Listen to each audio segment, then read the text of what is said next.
नमस्कार दोस्तों, स्वागत है आपका स्टडी फॉर सिविल सर्विसेज में। वीडियो को पूरा देखिए। कोई भी आपका फीडबैक है, कोई सजेशन है, तुरंत वीडियो में कमेंट करके जरूर बताइए। अच्छा लगे तो वीडियो लाइक जरूर कर लीजिए और ऐसे वीडियो लगातार फ्री में पाने के लिए चैनल को तुरंत सब्सक्राइब कर लीजिए और बेल आइकन को जरूर टैप कर लीजिए ताकि आगे भी सारे वीडियो आपको मिलते रहे। यूट्यूब में फॉलो करते हैं तो प्लीज ये वाला फ्री टेलीग्राम चैनल जरूर ज्वाइन कर लीजिएगा। सारे नोटिफिकेशन, सारे अपडेट यहीं पे आते हैं, ध्यान रखिएगा। स्टडी फॉर सिविल सर्विसेज का कोई भी पेड ग्रुप अगर आपको ज्वाइन करना है तो सिर्फ 856480530969606089786445 यही नंबर है हमारे, सिर्फ जहां पे कॉल या व्हाट्सएप कर सकते हैं।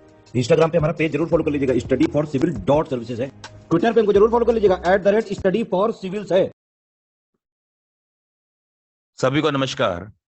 आशा करता हूं आप सभी बहुत ही अच्छे से होंगे और आप सभी की एग्जाम की प्रिपरेशन भी काफी अच्छे से चल रही है। मेरा नाम है केतन और आप सभी का स्टडी फॉर सिविल सर्विसेज में एक बार फिर से बहुत बहुत स्वागत है। देखिए, आज के सेशन में बेसिकली हम एक बहुत ही इंपॉर्टेंट टॉपिक को डिस्कस करने वाले हैं जिसका नाम है प्रोटीन।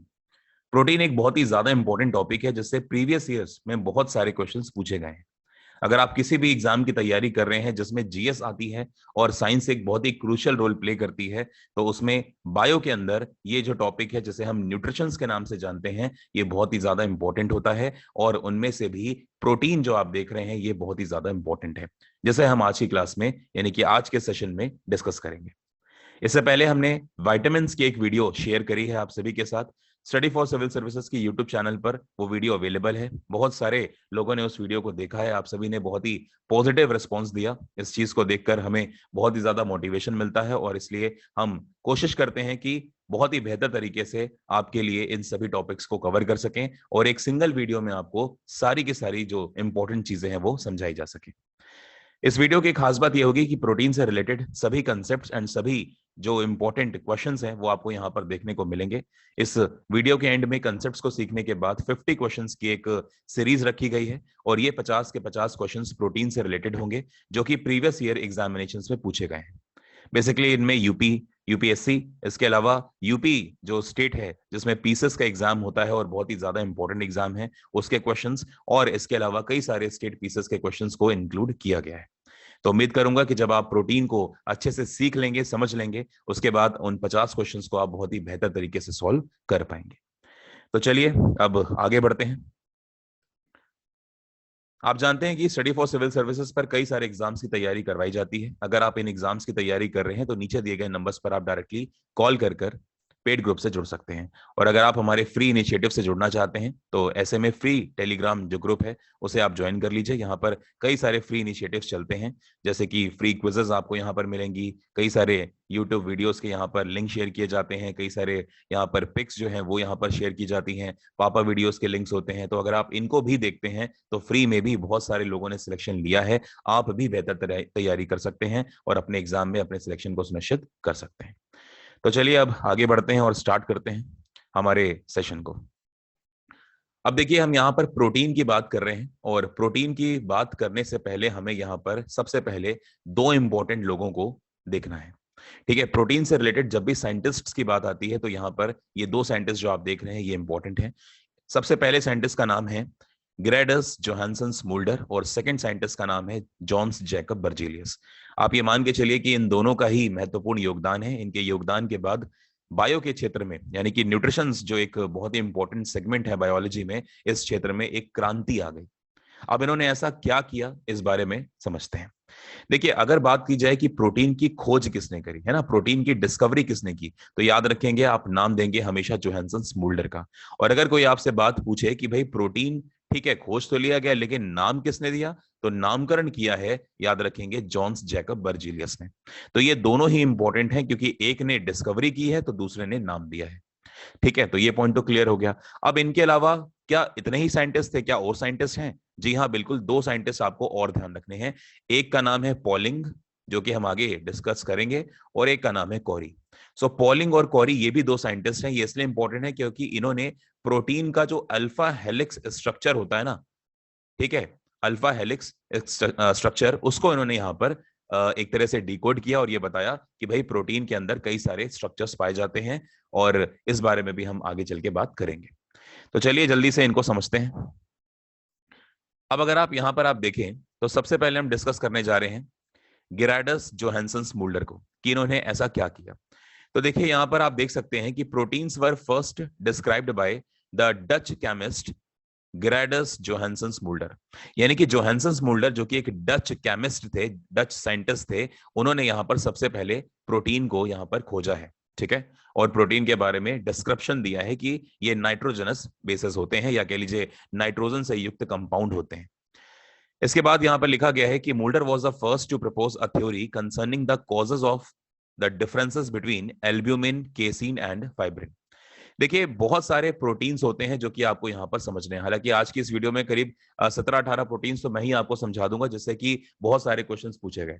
जैसे आपने केराटिन के बारे में सुना होगा, फाइब्रोइन है ना, हिस्टोन प्रोटीन है, ऑप्सिन प्रोटीन है, रोडोप्सिन है, जीन है, ग्लूटेलिन है, मायोसिन है, एक्टिन है, ठीक है, ल्यूसीफेरस है, कोलाजन है, प्रोलेमिन्स है। बहुत सारे प्रोटीन्स है जो हम यहाँ पर डिस्कस करेंगे।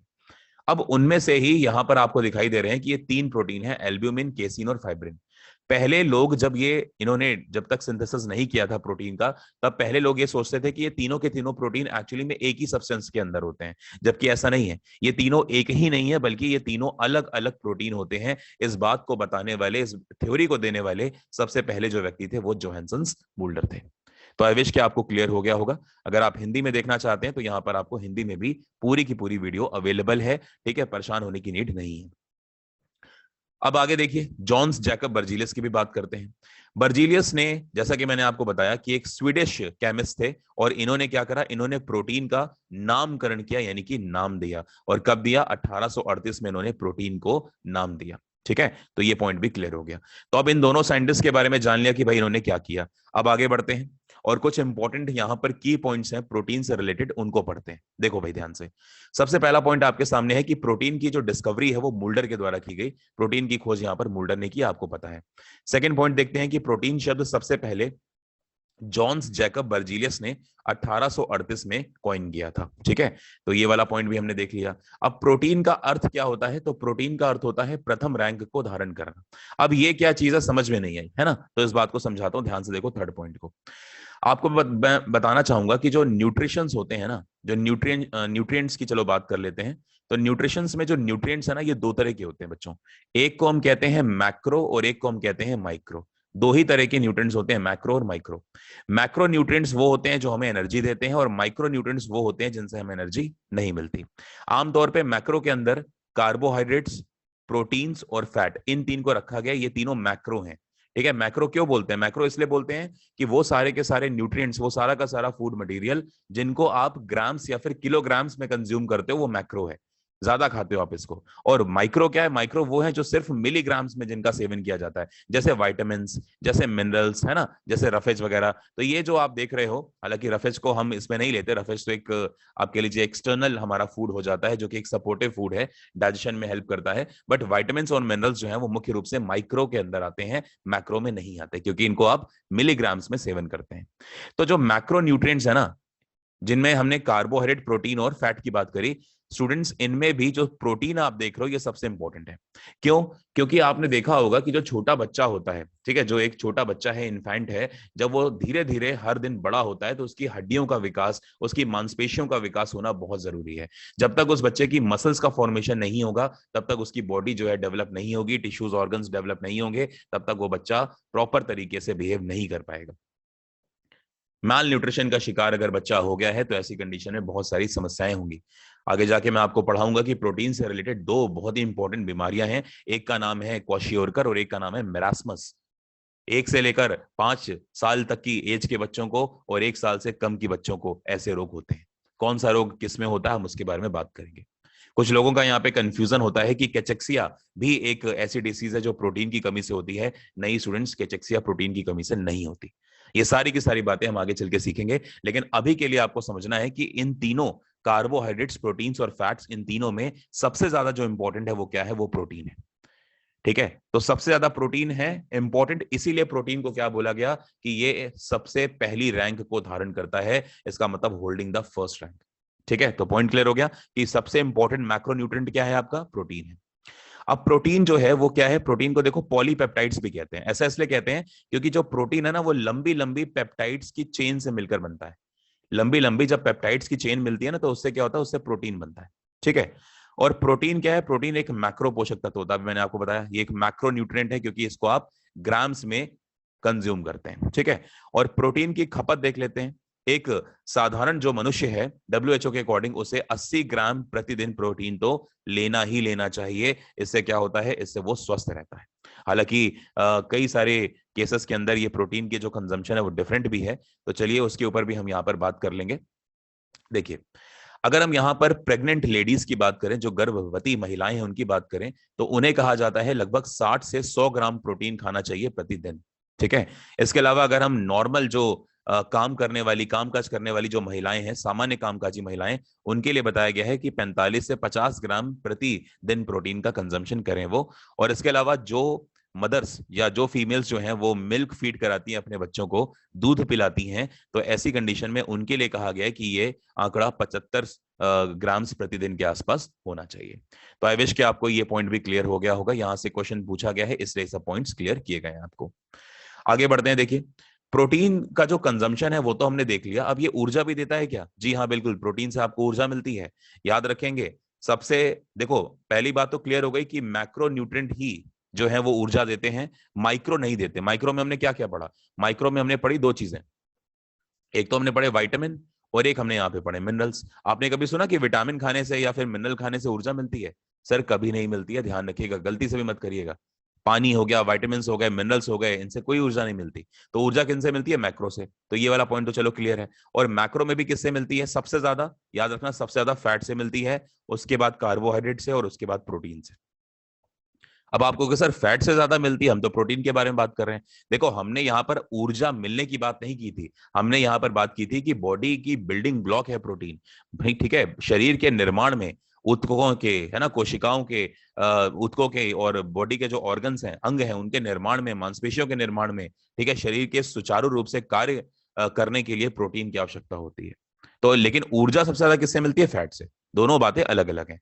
फैट, अगर आप 1 ग्राम फैट लेते हो ना तो 9.2 किलो कैलोरी ऊर्जा मिलती है फैट से। कार्बोहाइड्रेट लेते हो ना तो कार्बोहाइड्रेट से 4.2 किलो कैलोरी ऊर्जा प्राप्त होती है प्रति ग्राम में।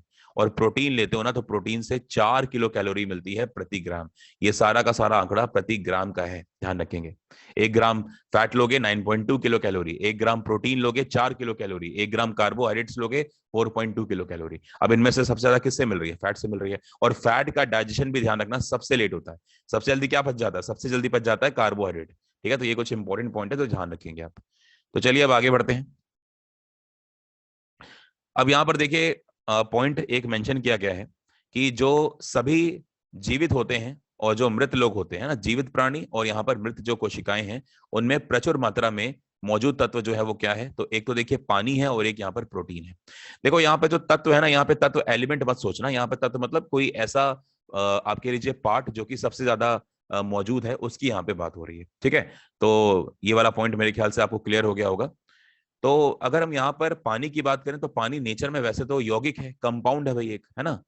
पानी क्या है? पानी तो एक कंपाउंड है, क्योंकि हाइड्रोजन और ऑक्सीजन एक निश्चित अनुपात में यहाँ पर है। तो पानी क्या है? पानी वो चीज है जो इस दुनिया में सबसे ज्यादा पाई जाती है ना, पहला पॉइंट। और दूसरा पॉइंट ये है कि हमारा शरीर जो है वो भी मूलतः पानी से ही मिलकर बना है। आपकी बॉडी के अंदर, ठीक है, जो भी लिविंग्स जो हैं उनके अंदर पानी ही है सबसे ज्यादा। और दूसरे नंबर पे अगर बात करें कोई जैव अणु की, तो वो प्रोटीन है। ठीक है, तो पॉइंट क्लियर हो गया। अब देखो यहाँ पर एक बात करते हैं, एक हार्मोन होता है जिसको हम कहते हैं इंसुलिन। अब इंसुलिन के बारे में कहा गया है कि ये एक पहला आंशिक अणु था जिसकी संरचना को अनुक्रमित किया गया।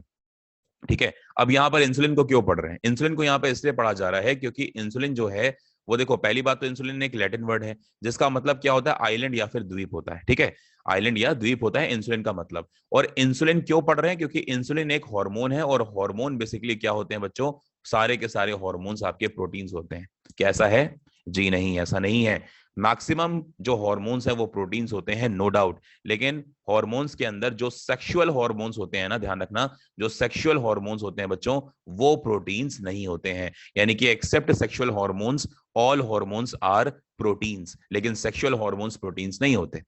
जैसे अगर बात करी जाए एंड्रोजन की, जैसे टेस्टोस्टेरोन की बात करें, प्रोजेस्टेरोन की बात करें, ये सारे के सारे क्या है? ये सेक्सुअल हार्मोन्स है मेल और फीमेल के अंदर। ठीक है, और सेक्सुअल हार्मोन्स प्रोटीन्स नहीं होते हैं। पॉइंट क्लियर हो गया। अब यहां पर इंसुलिन जो है वो एक सेक्सुअल हार्मोन तो है नहीं, बल्कि इंसुलिन क्या है? इंसुलिन तो हमारे बॉडी के अंदर एक ऑर्गन है पेनक्रियाज। पेनक्रियास के अंदर कई सारी सेल्स पाई जाती है, जैसे अल्फा सेल, बीटा सेल, है ना, जैसे gamma cells, S cells, chief cells, ये सब आपको अलग ही, चलिए चीफ सेल्स तो स्टमक में है, बट कुछ रिलेटेड पेनक्रियास से भी रहती हैं, बट बेसिकली जो आपको ध्यान रखनी है वो यहाँ पर बीटा सेल्स को ध्यान रखना है। तो पेनक्रियास की जो बीटा सेल्स होती है लैंगरहैंस के आइस्टेट्स में, तो बीटा सेल्स क्या करती हैं, इंसुलिन हार्मोन को रिलीज करती हैं। और इंसुलिन का काम क्या है, इंसुलिन का काम है हमारे ब्लड के अंदर ग्लूको लेवल को कंट्रोल करना, ठीक है, ग्लूकोज को कंट्रोल करना। इंसुलिन में कौन सी मेटल पाई जाती है, तो ध्यान रखेंगे जिंक पाया जाता है इंसुलिन के अंदर, ये मेटल है, ध्यान रखना। जिंक का एटॉमिक नंबर क्या होता है, 30 होता है, ठीक है। तो ये सारे के सारे जो पॉइंट है ध्यान रखो। तो इंसुलिन क्यों पढ़ा, क्योंकि इंसुलिन एक हार्मोन है और प्रोटीन है, इसलिए पढ़ा इसको, ठीक है। हालांकि आगे चल के मैं आपको हार्मोन्स के बारे में भी एक दो बातें बताऊंगा। और इंसुलिन को सबसे पहले किसने डिस्कवर किया या किसने इसको सिंथेसाइज किया, ठीक है, तो इसको करा है फ्रीरिक सेंगर ने 1949 में, ठीक है। यकीन मानिए ईश्वर से कम नहीं थे ये फ्रीरिक सेंगर, क्योंकि अगर ये इंसुलिन को नहीं खोजते तो पता नहीं इंसुलिन कितने सालों के बाद खोजा जाता और कितने लोग डायबिटीज के कारण मर गए होते। तो बहुत ही ज्यादा इंपॉर्टेंट है, इसीलिए नोबेल प्राइज दिया जाता है चिकित्सा के क्षेत्र में, ठीक है। तो बहुत ही इंपॉर्टेंट खोजें होती हैं ये सारी की सारी। चलिए आगे बढ़ते हैं।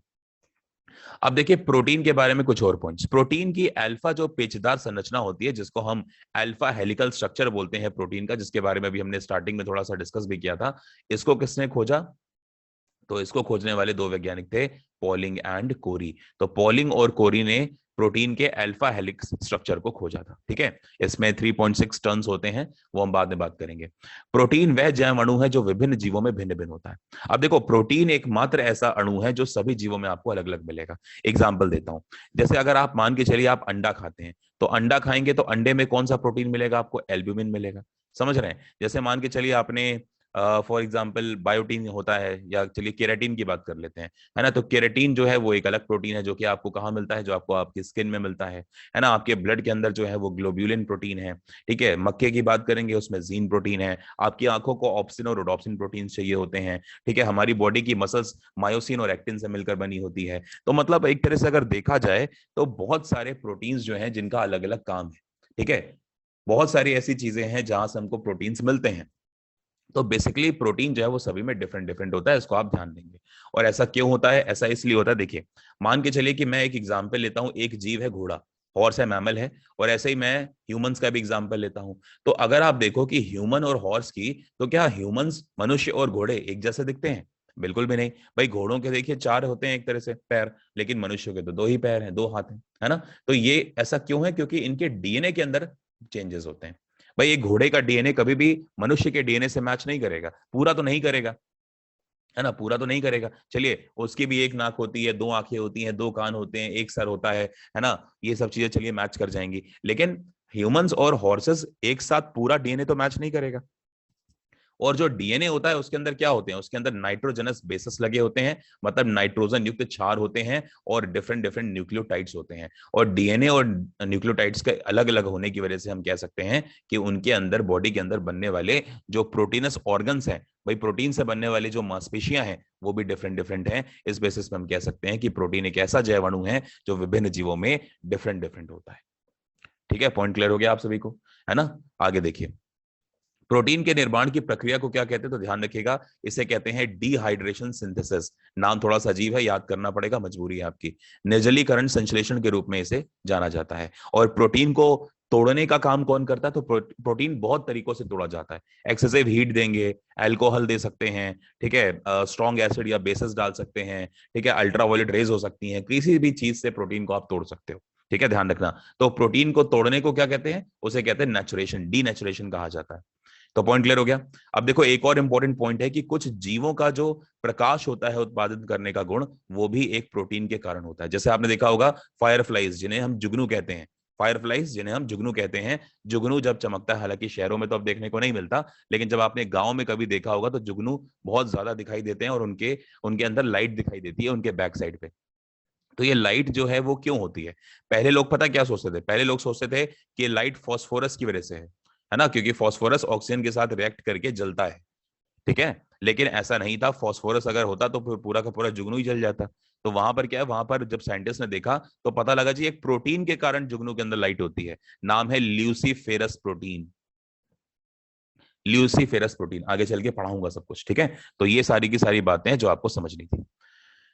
आगे बढ़ते हैं। अब देखिए यहां पर हम स्ट्रक्चर के ऊपर बात करने जा रहे हैं प्रोटीन के, ठीक है। प्रोटीन का स्ट्रक्चर समझ लीजिए थोड़ा सा। देखिए ये प्रोटीन के अंदर जो ये वाला कार्बन आप देख रहे हैं, इसे हम कहते हैं सेंटर्ड कार्बन एटम, ठीक है। ये सेंटर्ड कार्बन एटम है, जो कि एक मुख्य कार्बन एटम है आपका, ठीक है, सेंटर्ड। इसके बगल में आपने देखा कि एक यहाँ पर NH2 ग्रुप लगा होता है, जिसे हम अमाइनो ग्रुप कहते हैं, ठीक है। सिंगल बॉन्ड NH2 जो ग्रुप होता है, इसको हम अमाइनो ग्रुप कहते हैं, ठीक है। नाइट्रोजन की वैलेंसी 3 होती है, तो 2 हाइड्रोजन जुड़े हैं, यहाँ पर एक जो है कार्बन के साथ बॉन्ड है। इसके अलावा अगर आप देखें यहाँ पर, तो यहाँ पर ये कार्बोक्सिलिक ग्रुप है, ठीक है। कार्बोक्सिलिक ग्रुप इसे कहते हैं, या कार्बोक्सिल ग्रुप कहते हैं। ये क्या होता है, सिंगल बॉन्ड C, ठीक है, OO और H, इसे हम कहते हैं कार्बोक्सिल ग्रुप। इसके अलावा नीचे आप देख सकते हैं यहाँ पर एक एल्किल ग्रुप है, इसे क्या कहते हैं हम, इसे हम कहते हैं एल्काइल या फिर एल्किल ग्रुप। एल्किल जैसे CH3 है, बेसिकली ये CnH2n+2 ग्रुप होता है, CnH2n+2 ग्रुप होता है यहाँ पे, ठीक है। जैसे अगर आप N की प्लेस पे 1 रखेंगे तो यहाँ पे CH3 आ जाएगा, 2 रखेंगे तो ये C2H5 सॉरी C2H6 हो जाएगा आपका, ठीक है ना।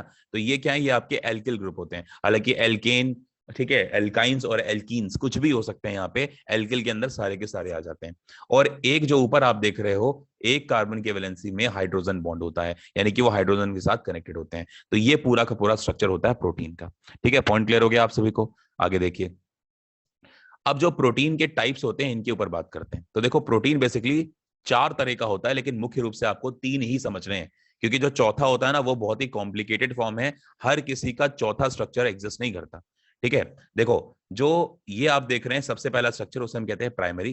प्राइमरी के बाद जो है ये स्ट्रक्चर, ये जो आप देख रहे हो, ये सेकेंडरी होता है। सेकेंडरी के बाद टर्शरी स्ट्रक्चर होता है, और टर्शरी के बाद लास्ट में ये जो आप देख रहे हो वो है क्वाटरनरी स्ट्रक्चर, ठीक है। तो प्रोटीन के आमतौर पे कितने स्ट्रक्चर होते हैं, तो 4 स्ट्रक्चर होते हैं, ठीक है। लेकिन अगर हमारे सिलेबस से पूछा जाएगा तो हम कितना बोलेंगे, हम बोलेंगे कि 3 मेन स्ट्रक्चर होते हैं, ठीक है। क्योंकि ये जो क्वाटरनरी वाला होता है ना, ये सभी का नहीं होता है, ये कुछ का ही होता है, ठीक है। लेकिन कुछ जो है वो हमारे लिए बहुत इंपॉर्टेंट है। जैसे अगर हम बात करें किसकी, अगर हम बात करें हीमोग्लोबिन की, तो हीमोग्लोबिन के अंदर कौन सा स्ट्रक्चर है सर, क्वाटरनरी स्ट्रक्चर ही होता है हीमोग्लोबिन में, और बहुत ही स्टेबल है, ठीक है। हमारे हमारे ब्लड के अंदर हीमोग्लोबिन ही तो है, ठीक है। और ग्लोबिन क्या है, ग्लोबिन एक प्रकार का ग्लोब्यूलर प्रोटीन ही तो है, क्वाटरनरी स्ट्रक्चर होता है उसके अंदर, देखो ऐसा स्ट्रक्चर होता है, ठीक है।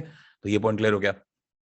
The most common secondary structure is actually alpha helix, ठीक है। सबसे ज्यादा जो कॉमन स्ट्रक्चर है वो अल्फा हेलिक्स होता है, और इसमें 3.6 अमाइनो एसिड्स के रेसिड्यूज पाए जाते हैं हर एक टर्न के अंदर। जैसे मान के चलो ये एक टर्न है, देख रहे हो, ये पूरा का पूरा एक टर्न है, तो इस पूरे के पूरे एक टर्न में 3.6, ठीक है, अमाइनो एसिड्स यहाँ पे लगे होंगे, और हर एक टर्न के अंदर ऐसा होता जाएगा। ये बहुत ही ज्यादा डीप बात है, बट फिर भी क्योंकि क्वेश्चन पूछा गया है, इसलिए मैंने आपको यहाँ पर ये चीज समझाई। अब देखो जो प्रोटीन होते हैं ना, प्रोटीन्स की जो सबसे स्मॉलेस्ट यूनिट होती है उसको क्या कहते हैं, तो प्रोटीन की सर सबसे स्मॉलेस्ट यानी कि सबसे छोटी इकाई, भाई प्रोटीन भी तो किसी चीज से मिलकर बना है, तो वो क्या होते हैं, वो होते हैं अमाइनो एसिड्स। क्या होते हैं बच्चों, वो होते हैं अमाइनो एसिड्स। क्लियर हो गया? और अमाइनो एसिड्स को ही हम प्राइमरी स्ट्रक्चर बोलते हैं। तो ये देख लो, तो अमाइनो एसिड का जो स्ट्रक्चर है वो प्राइमरी है, ठीक है। और ये जो आप सेकेंडरी में देख रहे हो ना, सेकेंडरी के अंदर क्या होते हैं, सेकेंडरी के अंदर बेसिकली पेप्टाइड्स और पेप्टोन्स होते हैं ये, ठीक है। ये पेप्टाइड्स हैं और प्लस पेप्टोन्स हो गए, ठीक है, ये सेकेंडरी स्ट्रक्चर है। टर्शरी में क्या होता है, टर्शरी में ये जो आप देख रहे हो, ठीक है, ये यहाँ पर ये आपके डाई आपके पेप्टाइड्स होते हैं, ठीक है। तो ये सारी की सारी बातें आपको समझनी है, ठीक है। तो डाई पेप्टाइड्स, पेप्टाइड्स, पेप्टोन्स, ठीक है, ये आपके अमाइनो एसिड्स, ये सब क्या है, ये सब मिलके प्रोटीन बनाते हैं बेसिकली, ठीक है। तो प्रोटीन एक कॉम्प्लेक्स फॉर्म है, जबकि अमाइनो एसिड सबसे छोटा फॉर्म है। अब देखो एक बात और बताई गई यहाँ पे, इस पॉइंट को भी पढ़ो कि ड्यूरिंग डीनेचुरेशन क्या होता है, प्रोटीन का टूटना, प्रोटीन का जुड़ना, वो डिफरेंट था जो अभी आपने पीछे पढ़ा, अब आप डीनेचुरेशन को पढ़ रहे हो, ठीक है। तो इसमें क्या होता है कि proteins which structure gets destroyed, यानी कि प्रोटीन को तोड़ते समय प्रोटीन का कौन सा स्ट्रक्चर डिस्ट्रॉय हो जाता है, तो ध्यान रखना सेकेंडरी और टर्शरी डिस्ट्रॉय हो जाता है। देखो क्वाटरनरी की तो हम बात ही नहीं कर रहे, ठीक है ना, हमारे सिलेबस के अंदर क्वाटरनरी वाला जो है वो बेसिकली इतना इंपॉर्टेंट नहीं है। हमें सिर्फ यही समझना है कि प्रोटीन के 3 स्ट्रक्चर है मेन, प्राइमरी, सेकेंडरी और टर्शरी। और जब आप प्रोटीन को हीट देंगे, या प्रोटीन पर एल्कोहल डालेंगे, या प्रोटीन पे कोई एसिड या बेस डालेंगे स्ट्रॉन्ग, या प्रोटीन के ऊपर अल्ट्रावायलेट रेज डालेंगे, पराबैंगनी किरणें डालेंगे, तो प्रोटीन टूट जाएगा। और जब प्रोटीन टूटेगा तो सेकेंडरी और टर्शरी ये दोनों स्ट्रक्चर तो टूट जाते हैं, लेकिन प्राइमरी नहीं टूटता। क्यों? क्योंकि प्राइमरी तो ऑलरेडी ही स्मॉलेस्ट है, सबसे छोटा यूनिट ही है, अमाइनो एसिड तो सबसे छोटी यूनिट है, तो वो आगे थोड़ी ब्रेक हो सकते हैं। तो इसीलिए यहां पर क्या लिखा है कि सेकेंडरी और टर्शरी ही ब्रेक होते हैं और कोई भी ब्रेक नहीं होता। पॉइंट क्लियर हो गया। फिर देखो लिखा हुआ है कि ultraviolet rays can D nature the structure of protein. Ultraviolet rays जो होती हैं ये भी कर सकती हैं, हालांकि मैंने तो आपको 3-4 और भी बता दिए। एक्सेसिव हीट दोगे, अल्कोहल दोगे, एसिड बेस डालोगे, तो भी क्या होता है, प्रोटीन का ब्रेकडाउन संभव है। क्लियर हुआ पॉइंट। देखिए मैं बिल्कुल कोशिश कर रहा हूं कि आपको बेहतर तरीके से चीजों को समझाता हुआ चलूं। ये वीडियो बहुत ही मेहनत से तैयार की गई है। इसमें आप यकीन मानिए कि कम से कम 12 से 13 दिन की मेहनत है, मतलब 12-13 दिन पूरी प्रॉपर नोट्स, कई सारी किताबों का एक निचोड़ है इसमें, प्लस जो मेरा थोड़ा बहुत ज्ञान जितना मुझे पता है, जो मेरे अध्यापकों ने मुझे सिखाया, वो सारी की सारी चीजें यहाँ पर मैं क्लब करके आपके पास लेकर आया हूँ। और मैंने पूरी कोशिश करी है कि मैक्सिमम आपको कंटेंट बहुत ही सीधे सीधे समझा सकूं, जिससे कि आप बेहतर तरीके से सॉल्व कर पाएं क्वेश्चंस को। ठीक है, तो ये जो एफर्ट्स आपके लिए किए जा रहे हैं, प्लीज मेरी रिक्वेस्ट है आपसे कि इन एफर्ट्स को जरूर एक तरह से आप मतलब बताइएगा कि आपको कैसी लगी है वीडियो। ठीक है, अगर जस्टिफाई हो रहे हैं मेरे एफर्ट्स, आपकी नॉलेज बढ़ रही है, तो प्लीज कमेंट सेगमेंट में जरूर मेंशन कीजिएगा कि आपको वीडियो कैसी लगी। ठीक है, चलिए आगे बढ़ते हैं। अब देखिए फंक्शंस के ऊपर बात होती है। प्रोटीन इतना जरूरी क्यों है भाई? प्रोटीन को क्या बोला गया? प्रोटीन को पता है building block of the body कहते हैं। ठीक है, प्रोटीन क्या है? प्रोटीन सबसे पहला है ना, सबसे पहला, सबसे प्रथम। अभी हमने देखा था ना कि ये फर्स्ट होता है सबसे, है ना। तो ऐसा क्यों है? क्योंकि ये शरीर की वृद्धि और विकास में सहायक है। बच्चों के लिए सबसे महत्वपूर्ण पोषक तत्व तो यही होता है, इसलिए कहते हैं माँ का दूध सबसे ज्यादा पिलाया जाता है, क्योंकि उसमें सबसे ज्यादा उस समय पे प्रोटीन होता है। ठीक है, कार्बोहाइड्रेट और फैट तो माँ के दूध में बहुत लगभग ना के बराबर होते हैं, लेकिन प्रोटीन सबसे ज्यादा है। इसीलिए कहते हैं कि ये मतलब एक बहुत ही अच्छा स्रोत है। हमारी मांसपेशियां लिपोप्रोटीन नामक यौगिक से बनी होती हैं, तो मांसपेशियों के निर्माण में भी जरूरी है ना। और मांसपेशियां किससे बनती है? लिपोप्रोटीन से। अब देखो इसको भी समझ लो। लिपोप्रोटीन में बेसिकली दो चीजें हैं, एक है लिपिड्स और एक है प्रोटीन्स। तो प्रोटीन्स तो समझ गए, अब ये लिपिड्स क्या भला है, इसको देखो। लिपिड्स मतलब बेसिकली फैट। ठीक है, लिपिड्स क्या होता है? लिपिड्स बेसिकली फैट होते हैं। तो फैट प्लस प्रोटीन से मिलकर आपकी मांसपेशियां बनी है। ठीक है, तो मांसपेशियों के निर्माण में प्रोटीन मतलब सहायक है। हालांकि मांसपेशियों के अंदर जो प्रोटीन है वो दो तरह के हैं, आगे चल के पढ़ाऊंगा आपको भी। मायोसिन और एक्टिन, ये दो प्रोटीन होते हैं जिनसे आपकी मांसपेशियां बनती हैं। लेकिन फिर भी आपको फैट्स के बारे में भी ध्यान रखना है, क्योंकि कुछ जो आपके लिए फैटी एसिड्स हैं वो भी यहाँ पर प्रेजेंट होते हैं। हाँ, एक बात और आपको बताना चाहूंगा कि मांसपेशियां बनाना प्रोटीन का काम है, नो डाउट। लेकिन अगर आप 70 से 80 ग्राम के बीच खा रहे हैं प्रोटीन प्रतिदिन, तो काफी ठीक है ना। लेकिन उसके हिसाब से आपको वर्कआउट भी करना पड़ेगा, नहीं तो ज्यादा प्रोटीन अगर कंज्यूम करेंगे, वर्कआउट नहीं कर रहे हैं, है ना, तो ऐसी कंडीशन में एक्सेसिव प्रोटीन आपकी बॉडी में, आपके कह लीजिए लिवर के अंदर, आपकी स्किन में, ठीक है, आपके दूसरे ऑर्गन्स में क्या होगा, स्टोर होता जाएगा। और ये ग्लिसराइड्स या फिर कह लीजिए ट्राई ग्लिसराइड्स की फॉर्म में स्टोर होगा, और ऐसे में ये आपके लिए एक तरह से कह लीजिए पॉइजन का काम करेगा। ठीक है, तो एक्सेसिव जो है प्रोटीन वो फैट में कन्वर्ट हो जाता है, जैसे ट्राइग्लिसराइड्स। ठीक है, आगे देखिए। प्रोटीन हमारे शरीर के लिए बहुत उपयोगी होते हैं, क्योंकि 3 महत्वपूर्ण पदार्थ जो हमारे शरीर के लिए बहुत ही महत्वपूर्ण है वो प्रोटीन से बने होते हैं। देखो ये बहुत ही इंपॉर्टेंट स्लाइड्स होंगी अगली 4-5, बहुत ज्यादा इंपॉर्टेंट। ठीक है, देखो आपने एंजाइम्स का नाम सुना होगा, आपने एंटीबॉडीज का नाम सुना होगा, और आपने हार्मोन्स का नाम सुना होगा। ठीक है, मुझे कोई मतलब शक नहीं होता है इस बात को बोलने में कि अगर आपको पता लगेगा तो शायद आप थोड़े से उत्सुक होंगे जानने के लिए कि क्या ऐसा सच में था। एंजाइम्स, एंटीबॉडीज और हार्मोन्स, ये तीनों के तीनों जो होते हैं ना बच्चों, ये प्रोटीन्स होते हैं, पता है आपको। मतलब हार्मोन्स भी क्या है? It's a form of a protein. Antibodies and hormones both are actually the forms of proteins. ठीक है, अब देखो क्या है, देखो एंजाइम की बात करते हैं। एंजाइम बेसिकली बायो कैटलिस्ट होते हैं, जैविक उत्प्रेरक होते हैं। ठीक है, हमारे शरीर के अंदर डाइजेशन की प्रक्रिया होती है, तो आमतौर पे पाचन की प्रक्रिया को तेज करना, ठीक है, ये काम किसका है? ये एंजाइम्स का काम। एंजाइम्स का और कोई काम नहीं होता, बस ये डाइजेशन में ही हेल्प करते हैं। एंटीबॉडीज की बात करते हैं। शरीर को रोग प्रतिरोधक क्षमता प्रदान करता है। रोग प्रतिरोधक क्षमता मतलब ये बॉडी की इम्यूनिटी प्रोवाइड कराती हैं डब्ल्यूबीसीज, है ना। जैसे आपने एंटीबॉडीज में क्या देखा, एंटीबॉडीज कौन बनाती है? डब्ल्यूबीसीज बनाती है ना। 5 तरह की डब्ल्यूबीसी होती हैं, आपने पढ़ी होंगी, जैसे मोनोसाइट्स है, लिम्फोसाइट्स हैं, है ना। इसके अलावा इओसिनोफिल्स हैं, बेसोफिल्स हैं, है ना, मोनोसाइट्स हैं। ये सारी की सारी क्या होती हैं? ये सारी आपकी एक तरह से एंटीबॉडीज है ना। तो ये पांचों हम बाद में डिस्कस करेंगे जब मैं आपको ब्लड पढ़ाऊंगा, तो आरबीसीज, डब्ल्यूबीसी सब पढ़ाऊंगा। ठीक है, डब्ल्यूबीसीज का नाम क्या होता है? ल्यूकोसाइट्स कहते हैं। जैसे आरबीसीज को हम एरिथ्रोसाइट्स कहते हैं, डब्ल्यूबीसी को हम ल्यूकोसाइट्स कहते हैं, है ना। प्लेटलेट्स को हम थ्रोम्बोसाइट्स कहते हैं। तो ये काफी इंपॉर्टेंट नाम है, इनको समझें। तो चलिए आगे बढ़ते हैं। तो एंटीबॉडीज किससे बनती है? प्रोटीन के। इसके अलावा जो आप हॉर्मोन्स देख रहे हैं वो भी शरीर के रासायनिक संदेशवाहक हैं, केमिकल मैसेंजर होते हैं। ब्रेन से डायरेक्टली कमांड्स जाती हैं और फिर क्या होता है, फिर ब्रेन उसी अकॉर्डिंग काम करवाता है। ग्लैंड्स की तरफ क्या जाता है, ग्लैंड्स को सिग्नल जाता है न्यूरॉन्स के थ्रू और फिर ग्लैंड्स उसी अकॉर्डिंग काम करती हैं। ठीक है, तो ये सब क्या है, ये सब प्रोटीन से मिलकर बने होते हैं। अब एक एक करके एंजाइम, एंटीबॉडी और हॉर्मोन्स को भी थोड़ा सा और डिटेल में पढ़ते हैं। देखो ध्यान से। सबसे पहले हम यहाँ पर एंजाइम्स की बात करें। देखो सभी एंजाइम और एंटीबॉडी प्रोटीन से बने होते हैं, ये मैंने आपको बताया अभी।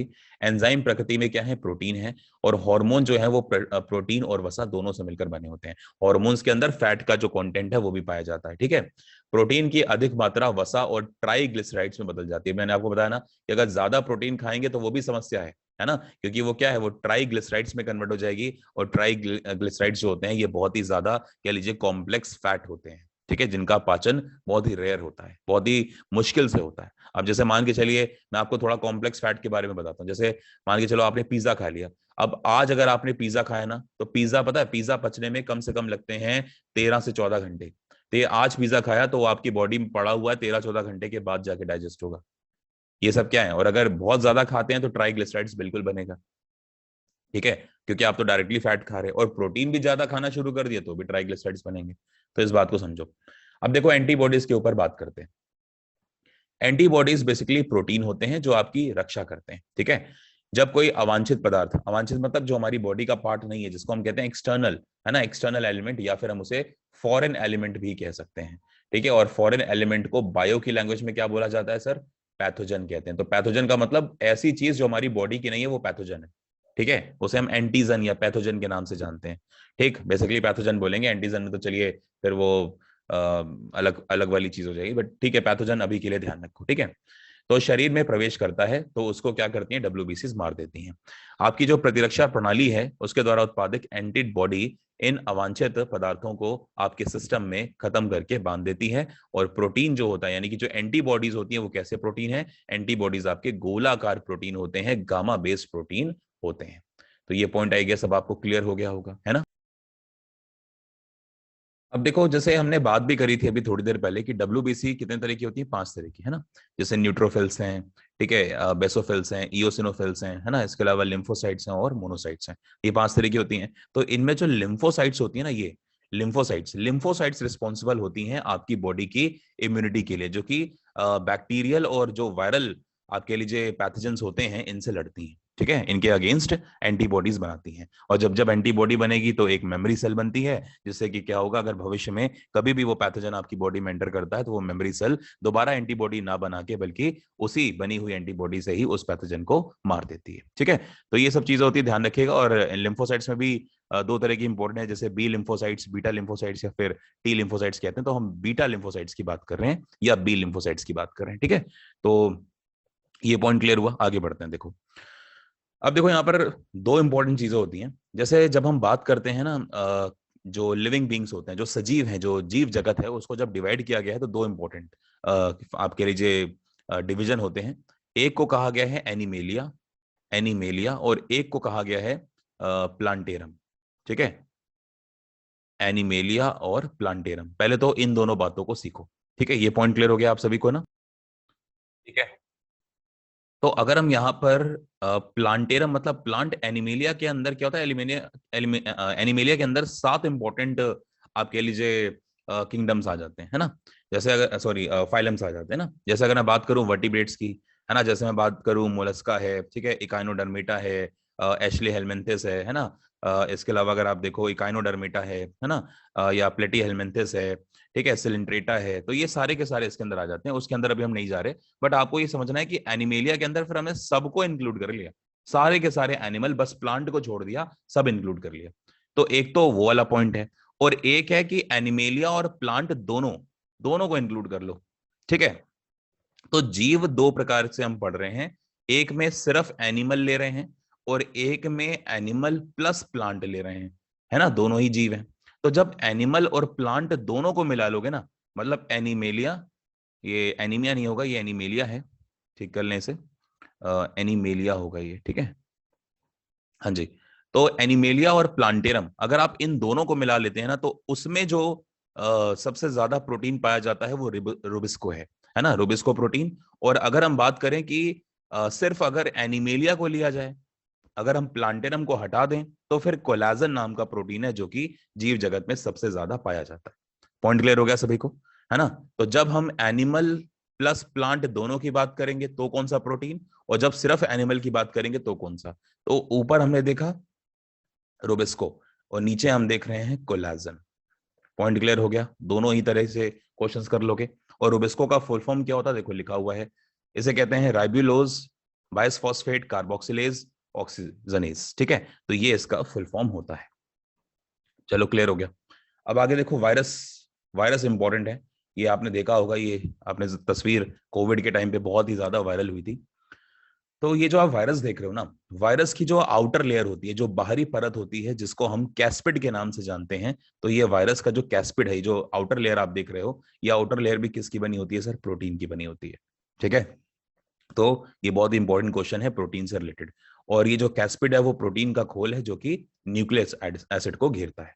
ठीक है, तो ये पॉइंट आपको क्लियर हो गया। अब देखो आगे बढ़ते हैं, अब एंजाइम्स को भी समझ लेते हैं एक बार जल्दी से। एंजाइम की खोज किसने करी, तो खोज करी है यहाँ पर देखो एंसेल्मे पायन ने। ठीक है, एंसेल्मे पायन वेरी इंपॉर्टेंट, लेकिन नाम किसने दिया, नाम दिया है विलियम कोहने ने। ठीक है, खोज जैसे अभी आपने पीछे देखा था कि प्रोटीन की खोज किसने करी, मुल्डर ने, लेकिन नाम किसने दिया, जॉन जैकब बर्जीलियस ने। तो यही चीज यहाँ पर भी हो रही है कि जो एंसेल्मे पायन है 1833 में इन्होंने एंजाइम की खोज करी, लेकिन नाम किसने दिया, एंजाइम शब्द किसने दिया, 1877-78 में विलियम कोहने ने। बहुत ही वेरी वेरी वेरी इंपॉर्टेंट है, बहुत बार आया ये सवाल। 1833 में सबसे पहला जो एंजाइम खोजा गया वो डायस्टेज था। तो डायस्टेज नाम का जो एक अमाइलेज का जो मिश्रण होता है, जिसको हम बेसिकली एक एंजाइम कहते हैं, तो वो सबसे पहले खोजे जाने वाला एंजाइम था। ठीक है, पॉइंट क्लियर हो गया। और एक चीज आपको और बता दूं, आज के बाद अगर कभी भी एस कहीं दिख जाए लास्ट में लगा हुआ, तो समझ लेना एंजाइम है। ठीक है, लास्ट में अगर एज लग जाए तो समझ लेना एंजाइम है, जैसे डायस्टेज है ना, तो ये क्या एंजाइम होगा। आगे बढ़ते हैं। अब देखो हार्मोन्स के ऊपर भी एक बार बात कर लेते हैं। तो हार्मोन्स की जो खोज है वो एच स्टर्लिंग ने करी, वेरी वेरी इंपॉर्टेंट, 1902 में। बहुत बार आया ये सवाल। तो हार्मोन्स की खोज करने वाले व्यक्ति का नाम क्या है, एच स्टर्लिंग है। ठीक है, अंतःस्रावी जो ग्रंथियां होती हैं, देखो हमारी बॉडी के अंदर दो तरह की ग्रंथियां, एक को हम कहते हैं एंडोक्राइन, है ना, एंडोक्राइन ग्लैंड्स, और एक को कहते हैं एक्सोक्राइन ग्लैंड्स। वो सारी की सारी ग्रंथियां जो अपना जो सिक्रीशन है वो सीधा खून में मिला दें, ब्लड में मिला दें, वो एंडोक्राइन है, अंतःस्रावी कहते हैं, जिनको हम पढ़ने जा रहे हैं। और एक्सोक्राइन जो सीधा ब्लड में ना मिला है बल्कि डक्टिंग सिस्टम के थ्रू ब्लड के अंदर जाए, वो एक्सोक्राइन है। बाद में पढ़ाऊंगा कभी कि एंडोक्राइन और एक्सोक्राइन ग्लैंड्स कौन कौन सी होती हैं।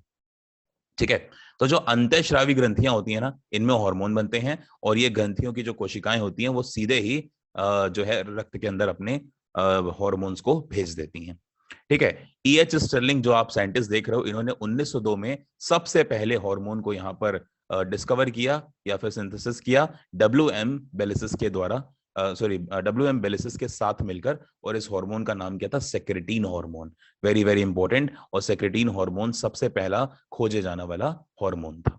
क्लियर हुआ ये पॉइंट।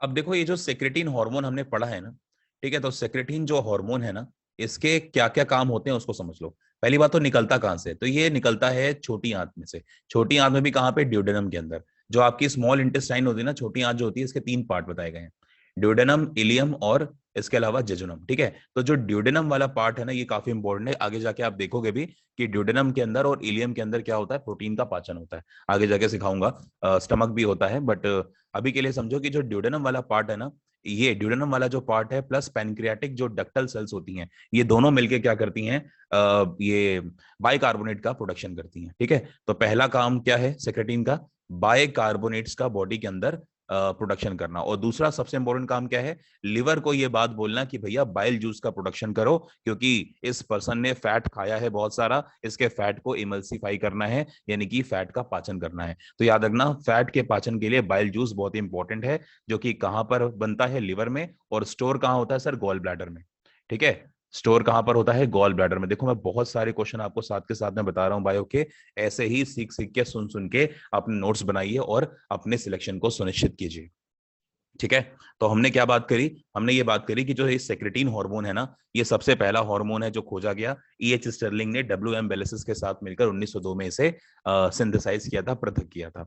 अब इसका काम क्या होता है, तो इसका काम होता है कि ये पैनक्रियाटिक डक्टल सेल्स के साथ मिलकर दो इंपॉर्टेंट काम करता है। पहला, हमारे ब्लड के अंदर बाइकार्बोनेट्स को क्या करता है, फॉर्म करवाता है, स्टोर करवाता है। और इसके अलावा लिवर को ये बात बोलता है कि भाई लिवर बाइल जूस का, यानी कि जो पित्त रस है उसका फॉर्मेशन करो। और ये बाइल जूस क्यों रिस्पॉन्सिबल है, क्योंकि ये फैट को तोड़ने का काम करता है, पाइसीकरण करता है। पाइसीकरण को हम एमल्सिफिकेशन का प्रोसेस कहते हैं। ठीक है, पॉइंट क्लियर हो गया। और बाइल जूस स्टोर कहां पर होता है, गॉल ब्लैडर के अंदर। अब देखो आगे बढ़ते हैं, अब कुछ और इंपॉर्टेंट यहाँ पर पॉइंट्स आपको बताने जा रहा हूं।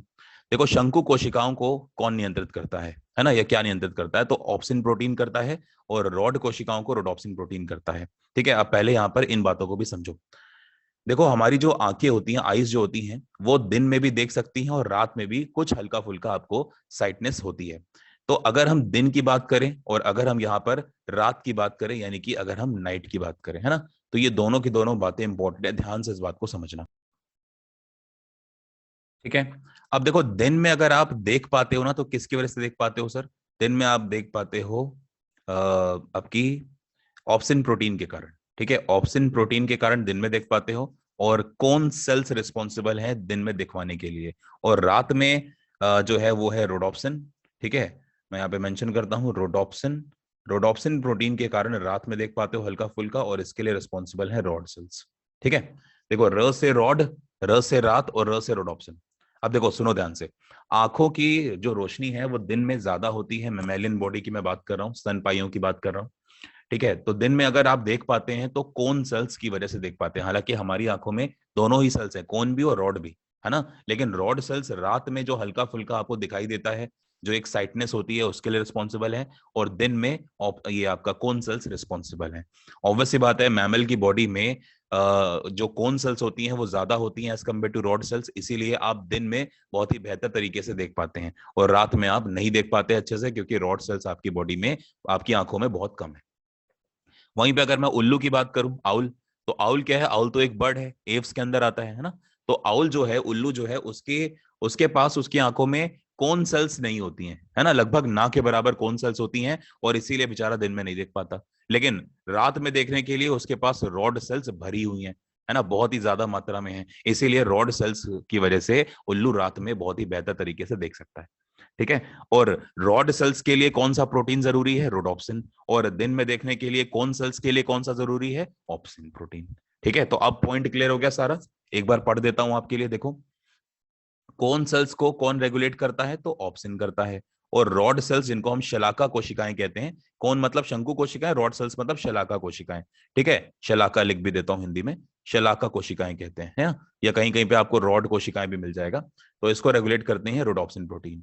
अब देखो, what will happen to us if opsin is not made, अगर ऑप्सिन प्रोटीन नहीं बनेगा आंखों के अंदर, तो क्या हो जाएगी, कलर ब्लाइंडनेस हो जाएगी, ध्यान रखना। और what will happen to us if rhodopsin will not made, तो रोडोप्सिन के ना बनने से नाइट ब्लाइंडनेस आपको हो जाएगी। ठीक है, पॉइंट क्लियर हुआ। तो नाइट ब्लाइंडनेस का मतलब रतौंधी, रात में नहीं देख पाएंगे, रोडोप्सिन कम हो गया, रॉड सेल्स नहीं बन रही, रात में अंधे हो जाएंगे, नहीं देख पाएंगे। और colour blindness is a different thing, है ना, कलर ब्लाइंडनेस जो है वो आपका ऑप्शन की वजह से होता है। ठीक है, एक जो है इसमें से ये अपनी जेनेटिकल डिसऑर्डर होता है ना। और यहाँ पर देखो, which cells of owls are more developed, rod cells. Obvious सी बात है, रात में देख पाता है इसलिए रॉड सेल्स डेवलप होंगी। क्लियर हो गया ये वाला पॉइंट भी। आगे देखो, अब बात करते हैं अमाइनो एसिड्स की। आपने देखा था कि प्रोटीन की सबसे स्मॉलेस्ट जो यूनिट्स होती हैं, सबसे छोटी जो यूनिट होती हैं, वो अमाइनो एसिड्स होती हैं, जिसको हमने प्राइमरी स्ट्रक्चर भी बोला था जब हमने स्ट्रक्चर की बात करी थी। ठीक है, तो देखो, हमारे शरीर के अंदर टोटल 20 अमाइनो एसिड की नीड होती है, और 20 जो है वो इंपॉर्टेंट होते हैं। हालांकि 24 की डिस्कवरी की जा चुकी है, जिसमें से 4 को अभी प्रॉपरली नाम नहीं दिया गया, तो हमारे लिए 20 ही इंपॉर्टेंट है हमारे सिलेबस के हिसाब से। हालांकि एक और भी होता है जिसे हम सेमी एसेंशियल कहते हैं, वो भी अभी हम देखेंगे। तो आप देखो, अमाइनो एसिड जो कि हमने 20 देखे, तो 20 को हमने दो कैटेगरी में डिवाइड किया है, एक है 10 और फिर दूसरे हैं 10। एक ऐसे देखो, जो हमारी बॉडी बना ले, जो बॉडी बना ले, वो हमें बाहर से लेने की जरूरत नहीं है ना। बॉडी को जब नीड होगी, बॉडी ने तो बना रखा है, बॉडी उसको ले लेगी। तो ये क्या हुए, ये नॉन एसेंशियल हुए। तो 10 ऐसे हैं जो कि हमारी बॉडी के अंदर पहले से ही मौजूद हैं, जिन्हें हमें बाहर भोजन से लेने की आवश्यकता नहीं है। ऐसे अमाइनो एसिड जो हमें बाहर से ना लेने पड़े, शरीर में खुद बन जाएं, वो 10 हैं जिनको हमने बोला नॉन एसेंशियल अमाइनो एसिड। और बाकी के 10 ऐसे भी हैं जो हमारे शरीर में नहीं बनते, उन्हें हम भोजन से या फिर बाहर से प्राप्त करते हैं, आहार को ग्रहण करने से प्राप्त करते हैं, तो वो एसेंशियल हैं, हमारी बॉडी नहीं बना पा रही, उसे आपको भोजन से लेना पड़ेगा। ठीक है, तो ये टोटल 20 होते हैं। अब आपको क्लियर हो गए। आगे देखिए, अब जैसा कि मैंने कहा कि एक दूसरी कैटेगरी भी होती है जिसे हम सेमी एसेंशियल अमाइनो एसिड के नाम से भी जानते हैं, जो कि अर्ध आवश्यक अमाइनो एसिड होते हैं। तो इन दोनों का बस नाम देख लीजिए, एक को कहते हैं आर्जिनिन, एक को कहते हैं हिस्टोडीन। बस अभी के लिए नाम याद कर लीजिए। आमतौर पे बेसिकली डाइजेशन में और एडल्ट बॉडी के सिंथेसिस के अंदर इन दोनों का प्रयोग होता है। बस आपको नाम पता होना चाहिए, आर्जिनिन और हिस्टोडीन का। ठीक है, अब देखिए यहां पर हम थोड़ा सा और आगे बढ़ते हैं और बात करते हैं मीट और एग की। आपको पता है कि मांस में भी अच्छा खासा पाया जाता है ना, क्या चीज, प्रोटीन, और अंडे में भी पाया जाता है प्रोटीन। तो अंडे के बारे में बात कर लेते हैं क्योंकि यहां से क्वेश्चन आया है। देखो, अंडे में टोटल 7 ग्राम प्रोटीन होता है। अगर एक अंडे की बात करेंगे तो 7 ग्राम है। अब अंडे में भी आपको पता है कि एग के अंदर 2 पार्ट होते हैं, एक को आप कहते हो व्हाइट वाला पार्ट और एक को आप कहते हो येलो वाला पार्ट, है ना। तो जो व्हाइट वाले की बात कर रहे हो तो व्हाइट वाला ज्यादा इंपॉर्टेंट है। क्यों? क्योंकि उसके अंदर 4 ग्राम प्रोटीन होता है, सिर्फ और सिर्फ प्रोटीन होता है, और 3 ग्राम जो है वो येलो वाले पार्ट में होता है, और इसके अंदर फैट भी होता है। इसीलिए जो जिम जाते हैं तो वो येलो वाले पार्ट को निकाल के फेंक देते हैं, क्योंकि प्रोटीन तो है लेकिन उसके साथ साथ फैट बहुत ज्यादा है। और व्हाइट वाला पार्ट खा लेते हैं, क्यों? क्योंकि उसके अंदर 4 ग्राम क्या है, प्रोटीन है, और फैट भी लगभग कम है। तो इसलिए ये वाला पॉइंट तो क्लियर हो गया आपको। अब देखो, अंडे के पीले वाले हिस्से को इसलिए भी छोड़ दिया जाता है क्योंकि उसके अंदर फैट होता है, एलडीएल। एलडीएल को क्या बोलते हैं? Low density lipoprotein. ठीक है, लो डेंसिटी लिपोप्रोटीन, लिपोप्रोटीन। ठीक है, अब देखो प्रोटीन तो है लेकिन लिपो भी है, मतलब लिपिड्स भी है इसके अंदर। तो ये क्या है, ये एक प्रकार का फैट कम प्रोटीन होता है, यानी कि वसा प्लस प्रोटीन दोनों से मिलकर बना है। तो जितने भी एलडीएल होते हैं ना, वो हमारे लिए बहुत बेकार है। जैसे अगर आपने देखा हो रिफाइंड, है ना, रिफाइंड हो गया, घी, है ना, तेल वगैरह, ये सब क्या है, हमारे लिए बहुत खराब है। इसलिए कहते हैं कि हमेशा कौन सा लीजिए, हमेशा लीजिए जो जैसे सनफ्लावर ऑयल है, जैसे पीनट ऑयल है ना, जैसे आलमंड ऑयल है, इन सब की बात करते हैं। गरी का तेल नहीं खा सकते आप। गरी का तेल अगर आप खाएंगे तो इसमें आपको बहुत ही ज्यादा दिक्कत होगी। ठीक है, क्योंकि गरी का तेल जल्दी पचता नहीं है। क्यों? क्योंकि उसके अंदर एलडीएल होता है। और हमारे हमारे लिए कौन सा अच्छा? हमारे लिए एचडीएल अच्छा है। एचडीएल का मतलब हाई डेंसिटी लिपोप्रोटीन वाला ऑयल हमारे लिए अच्छा है, जैसे ओमेगा 1 2 3, है ना। जैसे आपने देखा होगा कि कुछ कई सारे एड्स भी आती हैं टीवी पे जिनके अंदर एचडीएल होता है, तो वो काफी अच्छा है। फिश कॉड लिवर ऑयल लीजिए, बहुत ही हेल्पफुल होता है। ठीक है, कुछ लोग टेबलेट्स भी लेते हैं फिश कॉड लिवर ऑयल की, ओमेगा 1 2 3 की, विटामिन डी की। ठीक है, तो ये सब ध्यान रखें। तो ये वाला पॉइंट क्लियर हो गया। अब ये लो डेंसिटी हाई डेंसिटी क्या है, जब मैं आपको फैट पढ़ाऊंगा ना तो फिर वहां पे बात करेंगे, क्योंकि जो हमारी ब्लड वेसल्स होती है ना, तो उनके वॉल्यूम और जो आपने खाया है ये तेल घी, उसकी डेंसिटी, उसके बेसिस पे ये एलडीएल और एचडीएल को हम डिफाइन करते हैं।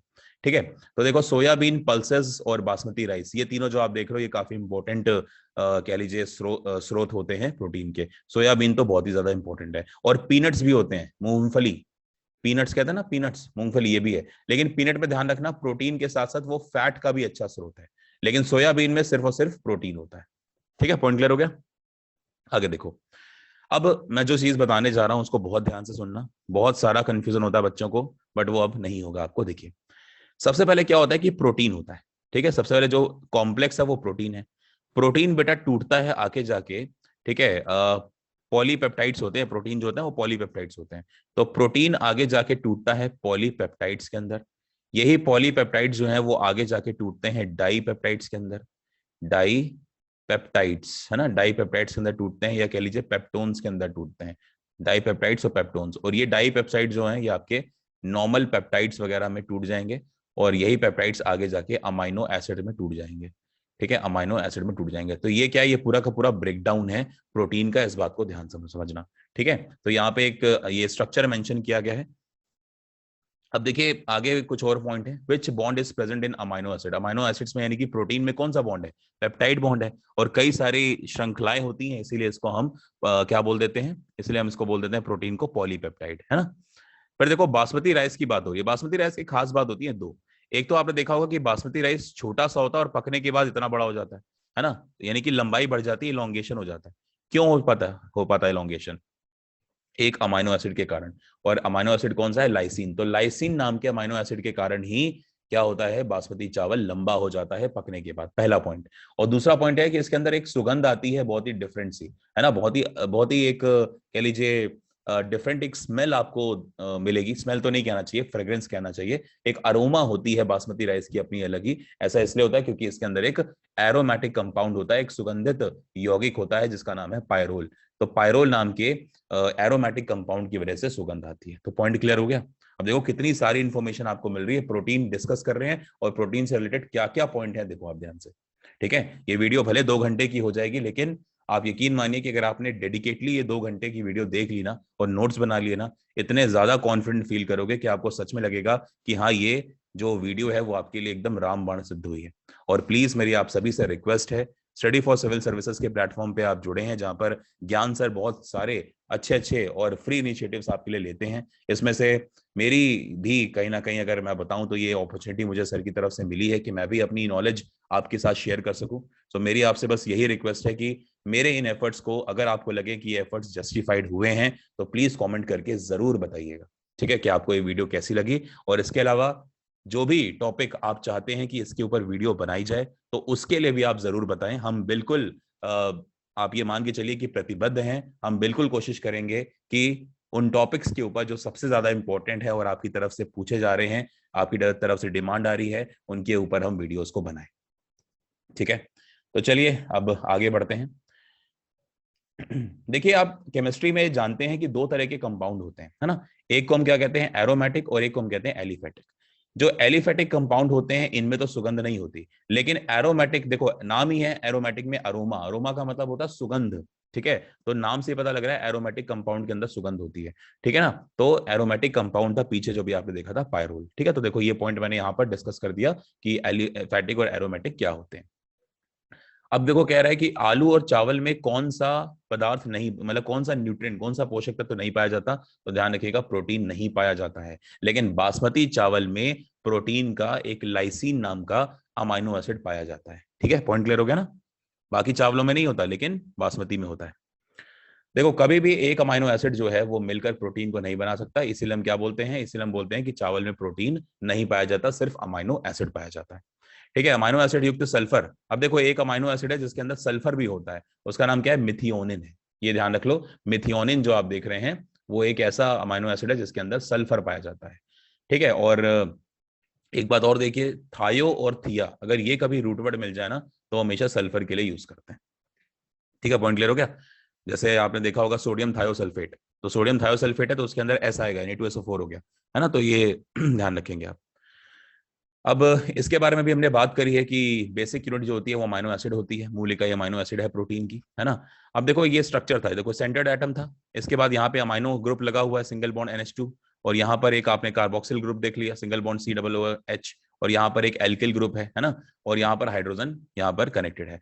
तो होता क्या है कि आपने देखा होगा कि पानी में जब कोई एलिमेंट जो है या कोई आप कह लीजिए कोई भी पदार्थ जो है वो पानी में अगर हाइड्रोजन आयन देता है तो वो क्या होता है? वो एसिड होता है ना। और अगर कोई पानी में OH आयन को एक्सेप्ट कर लेता है तो वो बेस होता है। तो देखो यहाँ पर प्लस निकल रहा है ना, NH2 प्लस है, तो यानी कि हम कह सकते हैं कि हाइड्रोजन आयन निकल रहे हैं, तो यहाँ पर क्या होगा? ये एसिड की तरह बिहेव कर रहा है। और यहाँ पर देखो OH माइनस इसने एक्सेप्ट किया है, तो यानी कि यहाँ पर ये बेस की तरह बिहेव कर रहा है। तो प्रोटीन पता है क्या है? प्रोटीन बहुत ही डिफरेंट है। प्रोटीन नेचर में एसिडिक भी होता है और प्रोटीन नेचर में बेसिक भी होता है, मतलब दोनों प्रकार के गुणों को दर्शा रहा है। और बच्चों दोनों प्रकार के जो गुणों को दर्शाए उसे उभयधर्मी कहते हैं, या फिर एम्फोटेरिक मॉलिक्यूल्स कहते हैं नेचर में। पॉइंट क्लियर हो गया। तो ये एम्फोटेरिक कंपाउंड क्या होते हैं अब आपको क्लियर हो गया। ऐसे कंपाउंड्स जो दोनों तरह की कैरेक्टरिस्टिक्स रखे हैं, एसिडिक भी और बेसिक भी, उन्हें हम एम्फोटेरिक कंपाउंड्स कहते हैं। जब मैं आपको केमिस्ट्री पढ़ाऊंगा ना तो वहां पर मैं आपको 2 इंपॉर्टेंट एग्जांपल्स भी पढ़ाऊंगा। जैसे एक होता है उसे हम कहते हैं जिंक ऑक्साइड, और एक होता है उसे हम कहते हैं Al2O3, एल्यूमिनियम ऑक्साइड। ये दोनों के दोनों बहुत ही बेस्ट एग्जांपल हैं एम्फोटेरिक ऑक्साइड्स के। ठीक है, हालांकि और भी होते हैं 3-4, बट आपको इसी को ध्यान देना है। ठीक है, आगे देखो, इन्हें शरीर के निर्माण खंड के रूप में भी माना जाता है, यानी कि प्रोटीन जो है वो शरीर को बनाते हैं, इसलिए निर्माण खंड है, building blocks of the body है, और ये मांसपेशियों के निर्माण में बहुत ही ज्यादा महत्वपूर्ण है। ठीक है, तो ये वाले पॉइंट भी हमने यहाँ पर देख लिया। चलिए अब आगे बढ़ते हैं। प्रोटीन में भिन्नता किसके कारण होती है? तो अभी आपको बताया गया था कि विभिन्न जो एल्काइल ग्रुप होते हैं उनके कारण है। क्योंकि देखो, जो सिंगल बॉन्ड आपका NH2 ग्रुप है वो भी सेम रहेगा, उसको आप छेड़ नहीं सकते। सिंगल बॉन्ड COOH यानी कि जो कार्बोक्सिल ग्रुप है उसको भी नहीं छोड़ सकते। ऊपर एक ही सिंगल बॉन्ड हाइड्रोजन होगा, लेकिन नीचे जो सिंगल बॉन्ड R था ना, ये R चेंज हो सकता है क्योंकि एल्किल ग्रुप है। कभी ये एल्कीन होगा, कभी एल्कीन होगा, कभी एल्काइंस होगा, तो ये बदल सकते हैं और इनके बदलने के कारण प्रोटीन में भिन्नता आ जाती है। पॉइंट क्लियर हो गया अब आपको? और देखिए यहाँ पर फेरो प्रोटीन की बात हो रही है। ये मूल रूप से एक ऐसा प्रोटीन है जिसके अंदर आयरन को स्टोर करने की कैपेसिटी होती है। अभी आपने पीछे मिथियोनिन की बात की थी, तो उसमें क्या था, वो सल्फर से संबंधित एक प्रोटीन था, है ना, अमाइनो एसिड था। और यहाँ पर देखिए फेरो प्रोटीन है, इसके अंदर आयरन को बाइंड करने की प्रॉपर्टी होती है। और सभी प्रोटीनों में कौन सी संरचना सामान्य नहीं होती है, आमतौर पर देखने को नहीं मिलती? Quaternary structure. बताया था अभी आपको कि प्राइमरी, सेकेंडरी और टर्शरी तो कॉमन है, लेकिन सर क्वाटरनरी जो स्ट्रक्चर है ना वो इतना कॉमन नहीं होता, आमतौर पर देखने को नहीं मिलती। और जब आप हीट देंगे, डीनेचुरेशन करेंगे, तो प्राइमरी बिल्कुल भी ब्रेकडाउन नहीं होता, लेकिन सेकेंडरी और टर्शरी ब्रेकडाउन हो जाते हैं। अब देखो प्रोटीन के घटक क्या हैं, कंपोनेंट्स क्या हैं प्रोटीन के। तो प्रोटीन बेसिकली 5 इंपॉर्टेंट एलिमेंट से मिलकर बना होता है। कार्बन सबसे ज्यादा, हाइड्रोजन, फिर उसके बाद ऑक्सीजन, फिर नाइट्रोजन और सल्फर। सल्फर आमतौर पे कम देखने को मिलेगा, बट ये जो 4 आप देख रहे हो ये सबसे ज्यादा होते हैं। ठीक है, तो प्रोटीन बेसिकली इन पांचों से मिलकर बनता है। अब देखिए इनके एटॉमिक नंबर भी देख लेते हैं लगे हाथ। कार्बन का एटॉमिक नंबर कितना है बेटा? 6 होता है। हाइड्रोजन का 1 होता है, ऑक्सीजन का 8 होता है, नाइट्रोजन का 7 होता है और सल्फर का 15 होता है। ठीक है, तो ये सब आपको चीजें ध्यान देनी है। चलिए आगे बढ़ते हैं। प्रोटीन के पाचन को क्या बोलते हैं? तो प्रोटीन के पाचन को हम प्रोटियोलिसिस बोलते हैं। ठीक है, और प्रोटीन का जो पाचन है उससे संबंधित अंग कितने हैं? 2 ही अंग हैं, एक पेट और एक छोटी आंत। यानी कि हमारे पूरे बॉडी में पेट और छोटी आंत के अंदर ही क्या होता है? पाचन होता है, और कहीं पर भी पाचन नहीं होता। अब पाचन अगर यहां पर हो रहा है तो उसको भी समझना तो पड़ेगा। तो चलिए अब जल्दी से मैं आपको समझाता हूं कि किस तरीके से पाचन होता है हमारे शरीर के अंदर। ध्यान से देखिएगा, बहुत जरूरी है।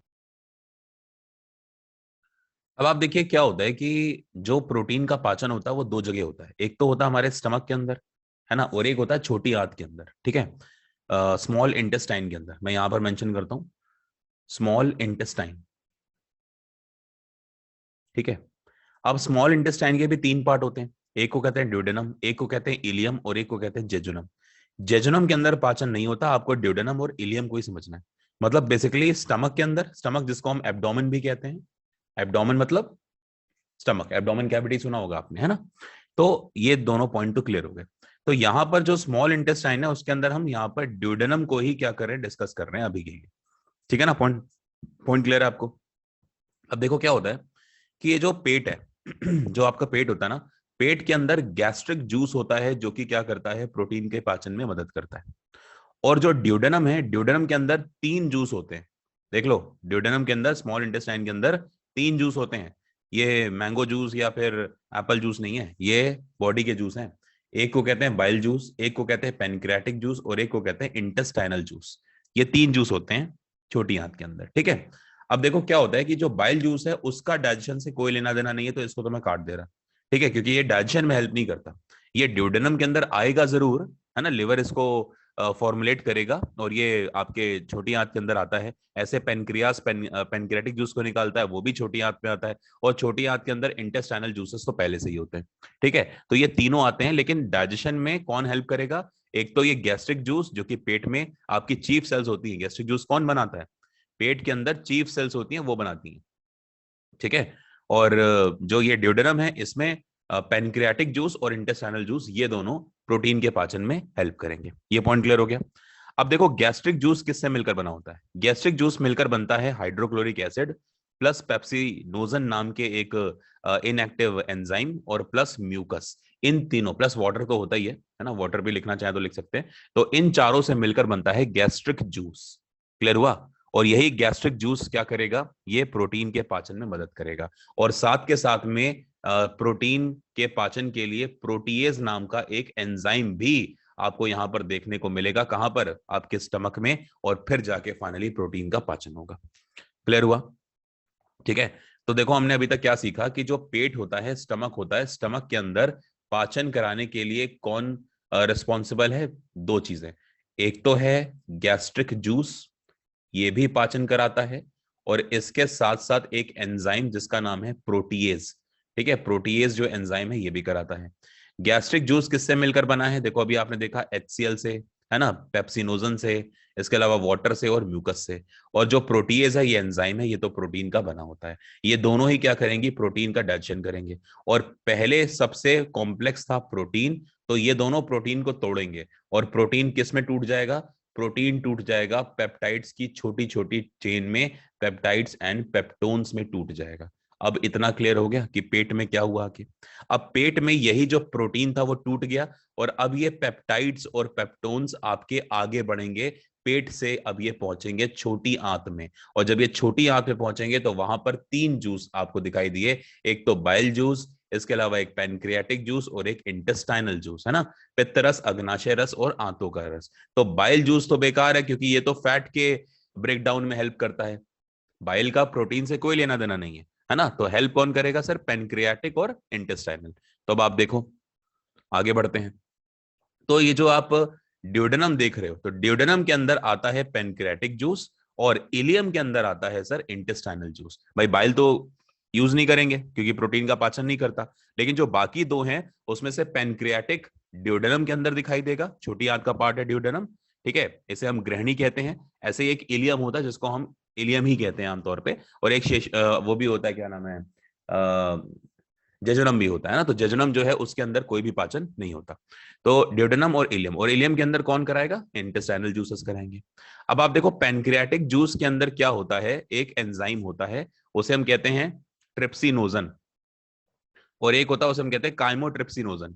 इन दोनों के ऊपर जब HCl गिरता है ना, हाइड्रोक्लोरिक एसिड गिरता है ना, तो ये इनएक्टिव से एक्टिव हो जाते हैं, ट्रिप्सिनोजन बन जाता है ट्रिप्सिन, और ये ट्रिप्सिनोजन जो है वो बन जाता है काइमोट्रिप्सिन, ठीक है। और प्लस प्रो कार्बोक्सी पेप्टाइडेज, ये एक एंजाइम होता है जो कि क्या करेगा? प्रोटीन को पाचन कराएगा। यानी कि जो पेप्टोन्स और पेप्टाइड्स है ना, अब वो टूटेंगे, और वो किस में टूटेंगे सर? वो टूटेंगे आपके डाइपेप्टाइड्स में, थोड़े से और छोटे हो गए। और फाइनली ये डाइपेप्टाइड्स क्या होंगे? इलियम वाले पार्ट में पहुंचेंगे, और वहां पे इंटेस्टाइनल जूसेस होंगे, और यहां पर भी एक एंजाइम होगा जिसका नाम है डाइपेप्टाइडेज। ये डाइपेप्टाइडेज जो एंजाइम है, ये बचे कुचे जो डाइपेप्टाइड्स थे उनको अमाइनो एसिड में कन्वर्ट कर देंगे, और फाइनली प्रोटीन पच जाएगा, ठीक है। तो अब तो फंक्शन क्लियर हो गया ना कि प्रोटीन कैसे डाइजेस्ट होता है। अब देखो प्रोटीन की 3D संरचना भी होती है ना, प्रोटीन का एक 3D स्ट्रक्चर भी होता है, उसको भी देख लेते हैं। तो इसको देखने के लिए दो तरीके होती हैं। एक तो चीज है उसे हम कहते हैं MMR, है ना, MMR, और एक होता है NMR। तो हम यहाँ पर NMR की बात करेंगे, MMR से कंफ्यूज नहीं होना। NMR का मतलब क्या है? न्यूक्लियर मैग्नेटिक रेजोनेंस, ये प्रोटीन के लिए है। MMR डिफरेंट होता है, MMR और MRI ये दोनों ही डिफरेंट चीजें होती है, कई बार बच्चे कंफ्यूज हो जाते हैं। और एक्सरेज जो क्रिस्टलोग्राफी है ये अलग है ना। तो ये दो प्रोसेस होते हैं, NMR और एक्सरे क्रिस्टलोग्राफी, जिसके थ्रू आप क्या कर सकते हैं? प्रोटीन का 3D स्ट्रक्चर देख सकते हैं, ठीक है। तो फाइनली हमने प्रोटीन की थ्योरी कंप्लीट करी है एक बेसिक लेवल पे। अब हम बात करने जा रहे हैं अगले इंपॉर्टेंट कुछ प्रोटीन्स के बारे में, जो कि नंबर में लगभग 17 से 18 होंगे, ठीक है। और ये सारे के सारे आपके क्वेश्चंस होंगे जो कि आपको समझने हैं, ठीक है। सबसे पहला प्रोटीन है, उसका नाम है केराटिन प्रोटीन, ठीक है। तो देखो क्या होता है कि ये रेशेदार प्रोटीन होता है नेचर में, मतलब फाइब्रस है। शरीर की एपिथेलियल जो कोशिकाएं होती हैं उनमें ये उपस्थित होता है। देखो आपकी जो स्किन होती है ना, स्किन जिसको हम डर्मा कहते हैं, स्किन को बायो में क्या कहते हैं? डर्मा। इसीलिए स्किन के स्पेशलिस्ट को डर्मेटोलॉजिस्ट कहते हैं। स्किन को ठंडा रखने के लिए एक पाउडर आया था, डर्मी कूल कहते हैं। तो डर्मा या डर्मी मतलब स्किन। तो स्किन की 3 लेयर होती है सर, ठीक है ना। कौन कौन सी? एक को हम कहते हैं, देखो डर्मिस, है ना। एक को हम क्या बोल देते हैं? आपने सुना होगा एपिडर्मिस। तो सबसे ऊपर की तो एपिडर्मिस है, दूसरी डर्मिस होती है, और तीसरी होती है हाइपोडर्मिस, ठीक है। तो ये 3 होती हैं। तो जो एपिडर्मिस होती है ये सबसे बाहर वाली है, डर्मिस बीच वाली है, और हाइपोडर्मिस सबसे अंदर वाली है, ठीक है, जो कि डायरेक्ट कनेक्टेड होती है वेसल से। तो ये 3 होती है। तो जो एपिडर्मिस होती है ना, सबसे ऊपर वाली एपिडर्मिस, उसमें होती है एपिथेलियल सेल्स। तो एपिथेलियल सेल्स के अंदर ये केराटिन प्रोटीन पाया जाता है। काम क्या है? मृत कोशिकाओं का निर्माण करना, जैसे नाखून, है ना, जैसे बाल, सींग, खुर, आंखों की पलकों के बाल, ठीक है, ये सारे के सारे, पक्षियों की चोंच, है ना, पक्षियों के पंख, ये सब यहाँ पर होते हैं। जल के प्रतिकर्षण में मदद करता है। प्रतिकर्षण का मतलब बेसिकली रिपल्शन में ये हेल्प करता है, ठीक है। केमिस्ट्री में पढ़ाऊंगा कि रिपल्शन कैसे होता है। और शैम्पू के अंदर भी क्या होता है कि केराटिन प्रोटीन मिलाते हैं, है ना। आपने देखा होगा कि केराटिन ट्रीटमेंट भी होता है, तो ये सब जरूरी है। कई लोग स्पा करवाते हैं तो उसमें भी केराटिन जो है उनको थेरेपी दी जाती है। अब देखो केराटिन बेसिकली दो प्रकार का है, एक तो है अल्फा केराटिन, इसको अल्फा हेलिकल से कंफ्यूज नहीं करना, ये अल्फा केराटिन है, और एक होता है बीटा केराटिन, और इसको कैरोटीन से भी कंफ्यूज नहीं करना, कैरोटीन एक अलग प्रोटीन है ना। कैरोटीन बेसिकली रिस्पॉन्सिबल होता है गाजर के ऑरेंज कलर और गाय का जो दूध होता है उसके पीले कलर के लिए, है ना, ये रिस्पॉन्सिबल होता है कैरोटीन, वो अलग चीज है, कैरोटीन के ऊपर हम बाद में बात करेंगे, ठीक है ना। चलो, तो अल्फा और बीटा कैरेटीन, अब देखो अल्फा के बारे में समझते हैं सबसे पहले। अल्फा जो कैरेटीन है बेसिकली ये मेमेलियन बॉडी यानी कि स्तनपाइयों के शरीर में जो एपिडर्मल स्किन होती है यानी कि सबसे टॉप लेवल होता है वहां पर आपको दिखाई देगी, है ना। जैसे बाल होते हैं, है ना, जैसे ऊन है, पंख है, सींग है, नाखून है, पंजे हैं, कछुआ, मगरमच्छ, घड़ियाल, इनकी जो स्किन हो गई बाहर वाली, घोड़ा खच्चर आदि के खुर हो गए, इन सब में बच्चों अल्फा कैरेटीन प्रोटीन ही पाया जाता है। लेकिन बीटा भी तो है, तो बीटा कहाँ है, देखो ये एक प्रकार का प्रोटीन होता है जो बेसिकली मैमल्स में नहीं बल्कि रेप्टाइल्स यानी कि सरीसृप और एव्स यानी कि पक्षियों में पाया जाता है। अभी हमने पीछे उल्लू को पढ़ा था, तो उल्लू क्या है, उल्लू एक एव की कैटेगरी में आता है। बायो में बर्ड नाम की कोई चीज नहीं होती सर, बायो में एव्स कहते हैं, ठीक है। एव से क्या है, एव से एक आपका क्लास होता है, जैसे वर्टिब्रेट्स होते हैं ना, वर्टिब्रेट्स, तो वर्टिब्रेट्स के अंदर बच्चों 5 क्लास आते हैं, ठीक है। वर्टिब्रेट एक फाइलम है, कौन कौन से 5 आते हैं, जैसे एक रेप्टाइल्स हो गया, है ना, जिसको सरीसृप कहते हैं, एक आपका एव्स हो गया, एक आपका पाइसेस यानी कि मछलियां हो गई, ठीक है। इसके अलावा एक आपका जो उभयचर होते हैं जिनको हम क्या कहते हैं, उभयचर मतलब जो पानी और जल दोनों पे, सॉरी, पानी और धरती दोनों पे चलेंगे, उनको हम एम्फीबियंस कहते हैं, है ना। और एक आपके मैमल्स हो गए, तो मैमल्स, एम्फीबियंस, स्पाइसेस, एव्स और रेप्टाइल्स, यही 5 क्लास होती हैं जो कि वर्टिब्रेट फाइलम के अंदर आती हैं। इन सभी का रंग जो है खून का लाल होगा, वर्टिब्रल कॉलम यानी कि मेरुदंड प्रेजेंट होगा, ठीक है। ये सारे के सारे इनके क्या होते हैं, कैरेक्टरिस्टिक्स होती है, ठीक है। तो इन दोनों में पाया जाएगा। जल को जल रोधक बनाता है, वाटर रेजिस्टेंट बनाता है। पक्षियों का जो आवरण होता है ना, चोंच जो हो गई, पक्षियों के पंजे, पंख इत्यादि, ये पूरा का पूरा एवियन परिवार यानी कि सारे के सारे बर्ड्स ये बीटा कैरोटीन के ही बने होते हैं। पॉइंट क्लियर हो गया, ये सारी की सारी चीजें आपको समझनी चाहिए। तो अल्फा और बीटा अब आपको सेपरेट सेपरेट क्लियर हो गया, ठीक है। अब अगला जो प्रोटीन है उसका नाम है देखो फाइब्रोइन प्रोटीन। आपने देखा होगा रेशम, रेशम मतलब सिल्क, और आपने देखा होगा स्पाइडर, जो मकड़ी होती है वो अपना जाला बनाती है, स्पाइडर अपना वेब बनाती है, ये दोनों के दोनों बच्चों फाइब्रोइन प्रोटीन से मिलकर बने होते हैं, है ना। और जो बीटा प्लेटेड होती शीट होती है उसकी जो सेकेंडरी स्ट्रक्चर होती है वो भी फाइब्रोइन प्रोटीन का ही बना होता है। याद करने के लिए कर सकते हैं, इतना ज्यादा इंपॉर्टेंट नहीं है। और जो कोकून आप देख रहे हो उसके उत्पादन में 2 प्रोटीन घटकों की आवश्यकता होती है, एक तो फाइब्रोइन और इसके अलावा सेरेसिन, ठीक है। ये दोनों क्या है, ये दोनों प्रोटीन के घटक होते हैं, प्रोटीन के कॉम्पोनेंट हैं, अमाइनो एसिड्स की ही फॉर्म्स होती हैं।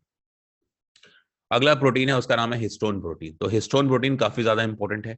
आपको आपसे सवाल पूछा जाएगा कि जेनेटिकल प्रोटीन किसे कहते हैं सर, तो जेनेटिकल प्रोटीन मतलब जो आनुवंशिकता से संबंधित प्रोटीन है, जो एक पीढ़ी से दूसरे प्रोटीन सॉरी दूसरी पीढ़ी तक कैरेक्टरिस्टिक्स को लेकर जाएगा, इन्फॉर्मेशन को लेकर जाएगा, तो वो डीएनए है। और डीएनए किस प्रोटीन से मिलकर बनता है सर, डीएनए बनता है आपके हिस्टोन प्रोटीन से। डीएनए जो है उसमें जो है डीएनए जो होता है वो क्रोमोसोम्स के ऊपर लगा होता है, तो क्रोमोसोम्स जो होती हैं उनमें डीएनए प्लस हिस्टोन प्रोटीन पाया जाता है, ठीक है। ये क्रोमोसोम्स जो होती हैं ये काफी इंपॉर्टेंट है। आपने सुना होगा 2 तरह की होती है ना, एक को हम कहते हैं ऑटोसोम्स, एक को हम कहते हैं एलोसोम्स, ठीक है। ये सब बाद में बात करेंगे। आगे देखिए, जीन के ऊपर बात हो रही है कि गुणसूत्र की सबसे छोटी इकाई होती है सर जीन। जीन क्या है, जीन सबसे छोटी इकाई है ना। और जीन शब्द जो है वो किसने दिया था, बहुत इंपॉर्टेंट सवाल है, विल्हम जोहानसन ने दिया था। जीन शब्द विलियम जोहानसन ने दिया था। और आनुवंशिकी के पिता किसे कहा जाता है, ये क्वेश्चन मार्क है, आप इसको बताएंगे, कमेंट करके बताइए सारे बच्चे, आनुवंशिकी के पिता किसे कहा जाता है। ग्रेगर जॉन मेंडल का नाम सुना है, जल्दी से बताइए कमेंट करके, ठीक है। आप देखिए आगे हमने ऑप्सिन और रोडोप्सिन प्रोटीन के ऊपर अभी थोड़ी देर पहले बात भी की थी, है ना। ऑप्सिन जो प्रोटीन होता है ये कौन सेल्स के लिए रिस्पॉन्सिबल होता है, डे विजन के लिए रिस्पॉन्सिबल होता है, कमी हो जाएगी तो फिर कलर ब्लाइंडनेस वगैरह हो जाती है। रोडोप्सिन जो प्रोटीन है ये नाइट विजन के लिए रिस्पॉन्सिबल है, शलाका कोशिकाएं यानी कि रॉड जो सेल्स होती हैं उसके डेवलपमेंट के लिए जरूरी है ना। और अगर कमी हो गई तो ऐसी कंडीशन में आपको नाइट ब्लाइंडनेस हो जाती है ना, नाइट ब्लाइंडनेस, ठीक है। तो ये सब चीजें हम पहले ही देख चुके हैं। चलिए आगे बात करते हैं। जीन एक अगला प्रोटीन है, बेसिकली मक्के के अंदर पाया जाने वाला प्रोटीन है। सवाल पूछा गया है कि मेज में कौन सा प्रोटीन है, तो जीन प्रोटीन है। आगे देखो केसीन प्रोटीन की बात करते हैं, तो दूध का जो सफेद रंग है वो केसीन प्रोटीन के कारण होता है। और सबसे ज्यादा धीमी गति से अगर कोई प्रोटीन पचता है तो वो यही प्रोटीन है, ठीक है। और ये अपचायक कारक के रूप में काम करता है, भोजन के अभाव में मांसपेशियों को टूटने नहीं देता। स्रोत क्या है, दूध, दही और पनीर, ये सब इसके स्रोत है।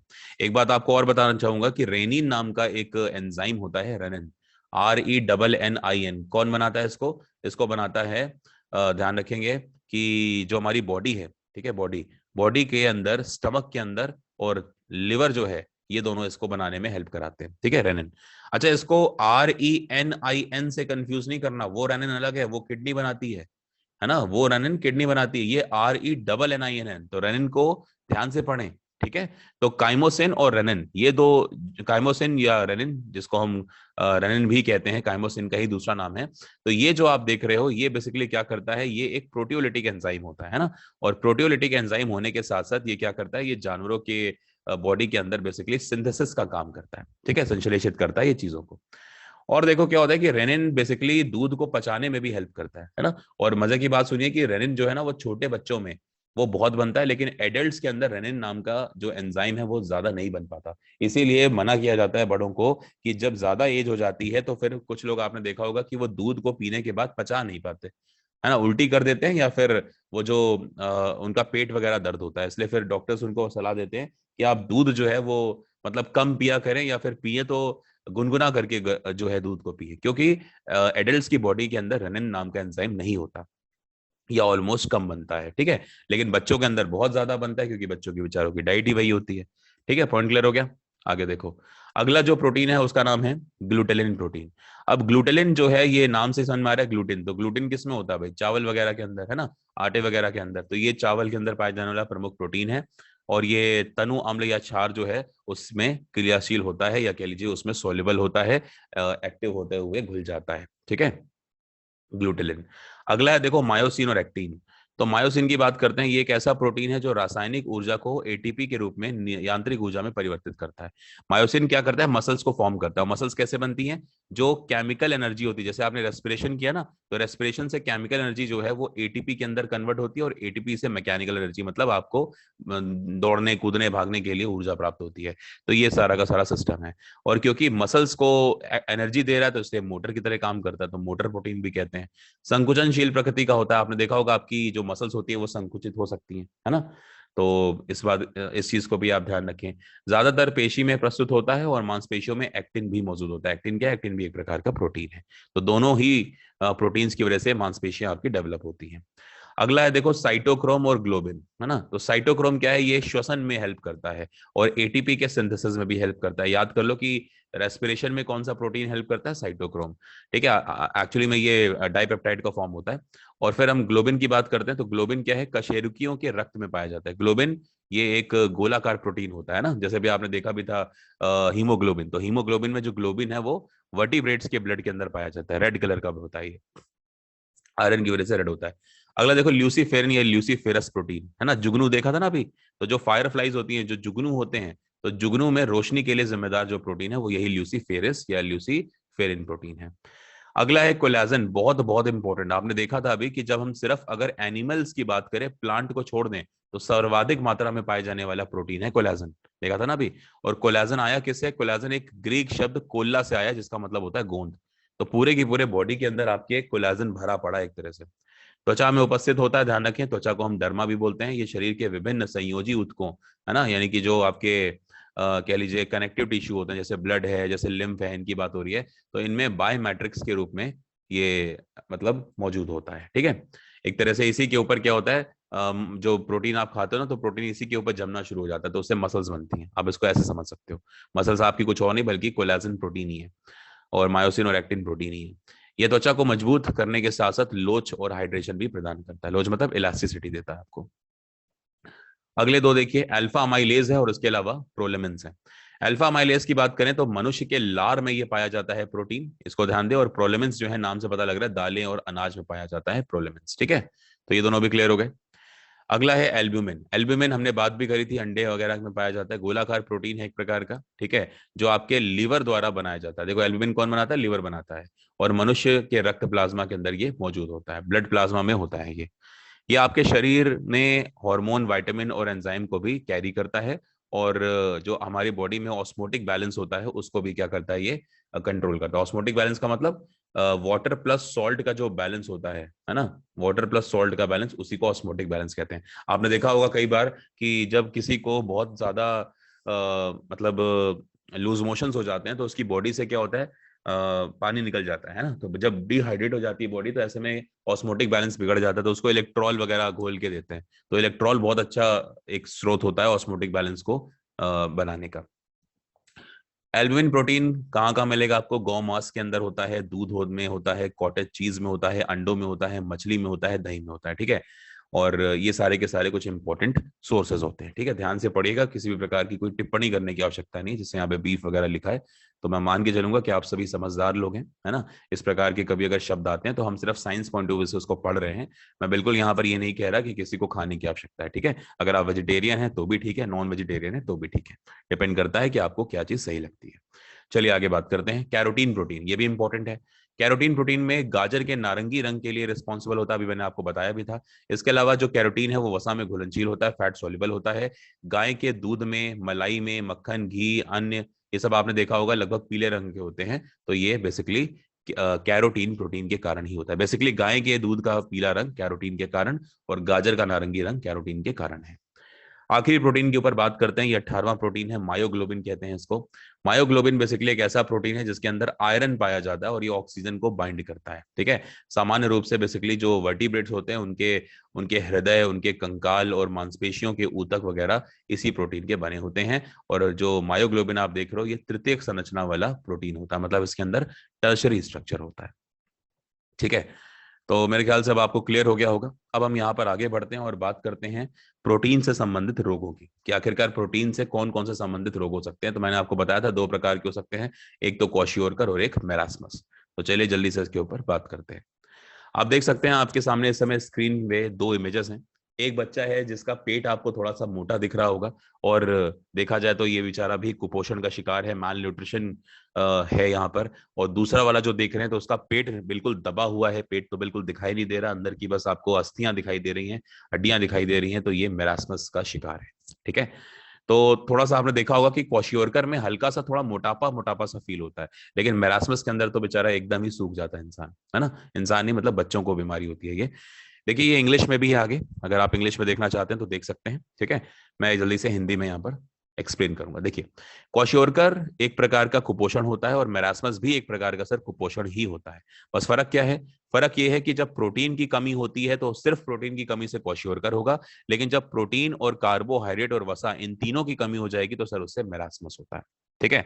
आमतौर पे जो मेरास्मस है वो 1 वर्ष से कम उम्र के बच्चों को होता है, लेकिन जो क्वाशियोरकर है सर वो 1 से 5 साल के बच्चों को हो सकता है, ठीक है। तो ये पॉइंट भी आप लोगों को क्लियर हो गए होंगे। इसके अलावा देखिए यहाँ पर क्या होता है कि पेट थोड़ा सा बड़ा दिखाई देता है, पेट बाहर आ जाता है, दस्त, त्वचा के अंदर रंग में परिवर्तन, मांसपेशियों में कमी, ठीक है, वजन बढ़ने में विफलता, बाल परिवर्तन, थकान, ये सब यहाँ पे सिम्टम्स होते हैं। यहाँ पर क्या है कि रंजित त्वचा होती है, बाल यहाँ पर भी झड़ते हैं, एडिमा या फिर सूजन होती है, त्वचा में सिलवटें होती हैं, ये सब चीजें हमें दिखाई देती हैं। इसके अलावा यहाँ पर क्या है कि माँ के दूध में प्रोटीन की अगर कमी है तो उसके कारण ये क्वाशियोरकर हो सकता है। और यहाँ क्या है, अगर असफल स्तनपान हो रहा है, अपर्याप्त खिलाना नहीं हो पा रहा, दस्त जैसी बीमारियां हैं, ठीक है, गंदगी है, तो ये सब मेरास्मस आपको वहां पर देखने को मिलेगा।